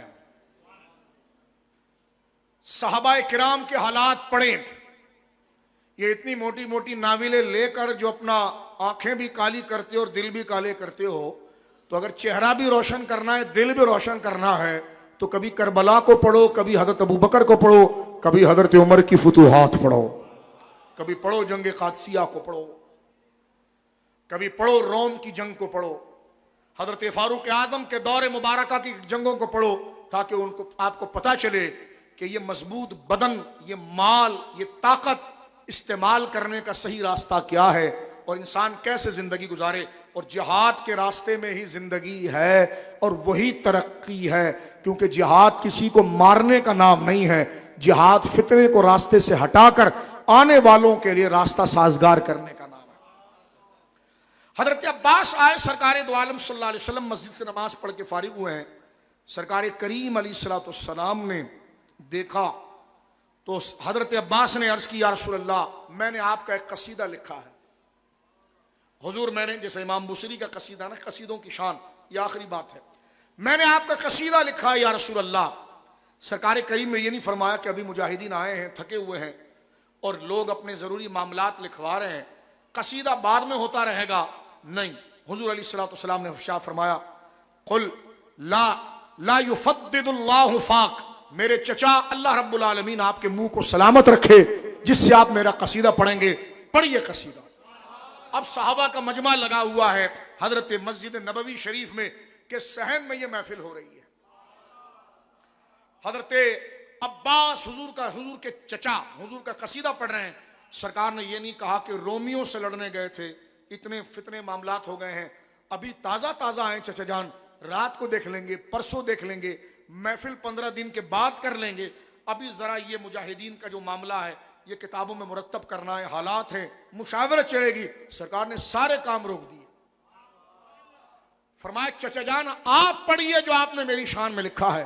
حضرت عباس ابن عبد المطلب رضی اللہ تعالیٰ عنہ کا یہ قصیدہ جو سرکار کے سامنے پڑھا، اس کا پہلا شعر یہ تھا، ہے تو بہت لمبا قصیدہ، اس شعروں میں شعر یہ ہے وَأَنْتَ لَمَّا وُلِدْتَ أَشْرَقَتِ الْأَرْضُ فَضَاءَتْ بِنُورِكَ الْأُفُقُ۔ یا رسول اللہ جب آپ کی ولادت باسعادت ہوئی، اب کوئی یہ نہ کہے، حضور یہ کہتے کہ چچا جان ابھی تو میری عمر شریف جو ہے وہ 63 سال کے قریب ہو رہی ہے، اور میں تو 63 سال پہلے میرا میلاد تھا، آپ آج میلاد کے شعر کیوں پڑھ رہے ہیں؟ یہ سوال کوئی بنتا ہے؟ اب آپ دیکھیے جناب، جو لوگ کرتے ہیں یہ سوال کوئی بنتا ہے؟ حضور نے یہ نہیں کہا، بلکہ حضور کے سامنے اس وقت حضور کی عمر 63 سال ہے، کیونکہ تبوک سے لوٹے ہیں حضور علیہ الصلوۃ والسلام، اور اس کے بعد سرکار علیہ الصلوۃ والسلام کا وصال پاک ہے حج کے بعد۔ تو حضرت عباس جو حضور کے چچا ہیں وہ پڑھ رہے ہیں، حضور کا میلاد نامہ پڑھ رہے ہیں، حضور کا میلاد نامہ۔ وَأَنْتَ لَمَّا وُلِدْتَ، حضور جب آپ کا میلاد ہوا، آپ کی پیدائش ہوئی، اشرقت الارض، زمین روشن ہو گئی، زمین روشن ہو گئی، فضاءت بنورک الافق، اور اس کی روشنی سے آسمان روشن ہو گیا۔ توجہ ہے، اب اس روشنی پر بھی بات ہو سکتی ہے، لیکن دیکھیں یہ کہ حضور کی طرف نور کی نسبت کرنا، نور والا کہنا، یہ عقیدہ بریلوی سے نہیں آیا ہے، بریلی والے کے پاس یہ عقیدہ صحابہ سے آیا ہے۔ صبح طیبہ میں ہوئی بڑھتا ہے باڑا، فرما فضاءت بنورک الافق، تو حضور کی ولادت کو نور کے ساتھ ذکر کرنا، اور وہ نور تھا بھی حقیقی۔ فرما وَأَنْتَ لَمَّا وُلِدْتَ أَشْرَقَتِ الْأَرْضُ فَضَّاءَتْ بِنُورِكَ الْأُفُقُ، حضور جب آپ کی پیدائش ہوئی، زمین روشن ہو گئی اور آسمان آپ کے نور سے جگمگ جگمگ کرنے لگا۔ تو آپ کہاں تھے عباس؟ فرماتے فَنَحْنُ فِي ذَلِكَ الضِّيَاءِ وَالنُّورِ، ہم اسی نور کی روشنی میں رہے، وَسُبْلَ الرِّشَادِ نَحْتَرِقُ، اور ہم اسی نور میں ہدایت کے راستوں کو طے کر رہے ہیں۔ وَأَنْتَ لَمَّا وُلِدْتَ أَشْرَقَتِ الْأَرْضُ ضَاءَتْ بِنُورِكَ الْأُفُقُ وَنَحْنُ فِي ذَلِكَ الضِّيَاءِ وَالنُّورِ سُبْلَ الرِّشَادِ نَحْتَرِقُ۔ آخری شعر کیا پڑھا ہے؟ وَرَدَدْتَ نَارَ الْخَلِيلَ مُقْتَتِمًا، وَرَدَدْتَ نَارَ الْخَلِيلَ مُقْتَتِمًا، حضرت ابراہیم کے لیے آگ گلزار ہو گئی تھی، ٹھنڈی ہو گئی تھی۔ حضرت ابراہیم علیہ السلام کے لیے نمرود کی آگ ٹھنڈی ہو گئی تھی، کیوں؟ فی صلبہ انت کیف یحترق، ابراہیم خلیل کی پیٹھ میں آپ تھے، جب آپ ان کی پشت میں تھے تو ان کا بدن جلتا کیسے؟ جہاں سے حضور کے نور ہونے پر اور آپ کا نور منتقل ہونا، آج اس پر مناظرے کی ضرورت نہیں، یہی عقیدہ اشعار کی صورت میں حضرت عباس نے پڑھ کر بتایا، اور حضور اس پر اتنے خوش ہوئے کہ سرکار نے دعا عطا فرمائی، فرمایا لا یفدد اللہ فاک ہاتھ اٹھا کر حضور نے کہا چچا جان اللہ آپ کے چہرے کی رونق کو سلامت رکھے. تو حضرت حسان کو بھی حضور نے دعا دی اور اپنے چچا کو بھی دعا دی. اور یہاں سے حضرت عباس نے حضور کے چچا نے ایک راز سے پردہ اٹھایا کہ حضور ابراہیم علیہ السلام کو جب آگ میں ڈالا گیا وہ جلتے کیسے؟ فی صلبہ انتا، ان کی پشت میں آپ کا نور تھا. کیف یحترق، جس کے بدن میں آپ کا نور ہو اس کو آگ کیسے جلائے گی؟ یہ باقاعدہ حضرت عباس نے حضور کے سامنے پڑھا اور سرکار نے ان اشعار کو قبول کیا اور قبول کر کر ان کو دعا دی. یہی سلسلہ آخر تک چلتا رہا. دریحہ علاقے کے 7ویں صدی ہجری کے اندر امام شرف الدین بوصیری رحمہ اللہ تعالی نے قصیدہ بردہ شریف کو آپ نے مرتب فرمایا اور شان کا قصیدہ لکھا. اور آپ کے قصیدے کا یہ شعر دیکھیے عقیدے کا، فرما دع ما ادعته النصارى في نبيهم، چھوڑ دے اس دعوے کو جو نصرانیوں نے اپنے نبی کے بارے میں کیا کہ خدا اور خدا کا بیٹا ہے. وَحْكُمْ بِمَا شِئْتَ مَدْحًا فِيهِ وَاحْتَكِمِ، اس کے علاوہ حضور کو جو چاہے بولتا رہے. فرمایا عیسائیوں کی طرح نہ خدا کہنا نہ خدا کا بیٹا کہنا، اس کے علاوہ سب کچھ کہنا. فرماتے فنسب الی ذاتہ ما شئت من شرف فنسب الی قدرہ ما شئت من عظم، جس قدر چاہے آپ کی ذات کی طرف شرف نسبت کرتا رہے اور جتنا تیرا چاہے آپ کی صفت کی طرف قدر کی نیت کرتا رہے، یہ منع نہیں ہے. ایک ہی احتیاط ہے کہ نہ آپ کو خدا کہنا نہ خدا کا بیٹا کہنا، خدا بیٹے سے پاک ہے. نہ نصارہ کی طرح دع ما دعتہ النصارى فی نبیہ، ان کی طرح نہ کہنا جو انہوں نے اپنے نبی کو اتنا بڑھایا کہ خدا سے ملایا کرنا. اس کے علاوہ خدا نہ کہنا، خدا کا بیٹا نہ کہنا، خدا بیٹے سے پاک ہے. اس کے علاوہ جتنا شرف ہے سب کہہ دینا کہ تیرے تو وصف عیب تنائی سے ہیں بری، حیران ہوں میرے شاہ میں کیا کیا کہوں تجھے. اسی مفہوم کو اعلیٰ حضرت نے نبھایا ہے کہ یہ نہ کہنا یہ کہنا. فرمایا لیکن رضا نے ختم سخن اس پہ کر دیا. خالق کا بندہ رسول اللہ کی تعریف کا ذریعہ بتا دیا کہ ایک جانب سے آپ خالق کے بندے ہیں، خالق کا بندہ اور خلق کا آقا کہوں تجھے. اور اس پر ایک جملہ سنیے، حضور کو جب ہم عبد کہتے ہیں نا، عبد وہ اللہ کے سامنے کہتے ہیں.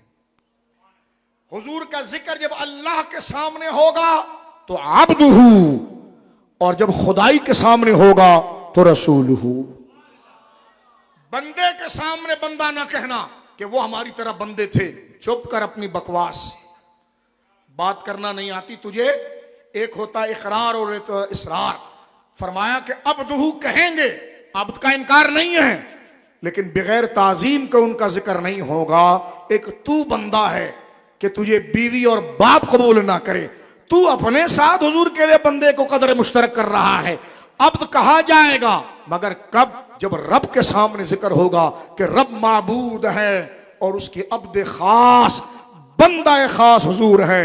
اور جب بات رب کے علاوہ پر آئے گی تو وہاں عبدیت کی بات نہیں ہوگی، وہاں بات ہوگی وہ آقا ہیں، وہ سردار ہیں، وہ سید ہیں، وہ امام ہیں، وہ سید العالمین ہیں. اور اسی کو اعلیٰ حضرت امام اہل سنت نے اپنی کتاب، مبارک کتاب المعتقد المستند کے اندر اعلیٰ حضرت امام اہل سنت کا یہ عقیدہ سنیے جس پر یہ بیان اپنی جگہ پر مکمل ہو جائے. اعلیٰ حضرت نے عقیدے کی یہ مضبوط کتاب کو جب تحریر فرمایا تو آپ نے یہ عقیدہ جو لکھا ہے یہ اہل سنت ایک لائن ہے، اور تمام اس کو ذرا توجہ سے سنیں. یہ کتاب مبارک اعلیٰ حضرت امام اہل سنت کی المعتمد المستند، اس کے صفحہ نمبر 234 پر جو نیا طبع ہے اس میں اعلیٰ حضرت لکھتے ہیں فالواجب علی کل مؤمن، ہر مسلمان پر یہ واجب ہے ان یعتقد، یہ کہ وہ عقیدہ رکھے کہ ان النبی محمدن صلی اللہ علیہ وسلم سید العالمین و افضل الخلائق. فرماتے ہیں کہ واجب علی کل مؤمن ان یعتقد ان نبینا محمد صلی اللہ علیہ وسلم سید العالمین و افضل الخلائق. ہر مسلمان کو یہ عقیدہ رکھنا ضروری ہے کہ ہمارے نبی پاک تمام عالمین کے سردار اور مخلوق میں سب سے بزرگ تر ہیں. یہ عقیدہ رکھنا اعلیٰ لکھنا واجب ہے. اور آگے ارشاد فرماتے ہیں فمن اعتقد خلاف ھذا، جس نے اس کے خلاف عقیدہ رکھا اور حضور کی افضلیت کا انکار کیا، فرمایا فہو ضال ومضل ومبتدع، فرمایا وہ بدعتی ہے، گمراہ ہے اور گمراہ گر ہے. اس شیطان غامدی سے دور رہا جائے گا جو یہ بکواس کرتا ہے کہ حضور کو افضل الانبیاء نہیں کہا جائے گا. امام اہل سنت نے لکھا ایسا جملہ کہنے والا فہو ضال مضل مبتدع، وہ گمراہ ہے اور لوگوں کو گمراہ کرنے والا ہے اور اعتقادی بدعت اس خباثت میں ہے. جبکہ مومنوں کا عقیدہ یہ ہے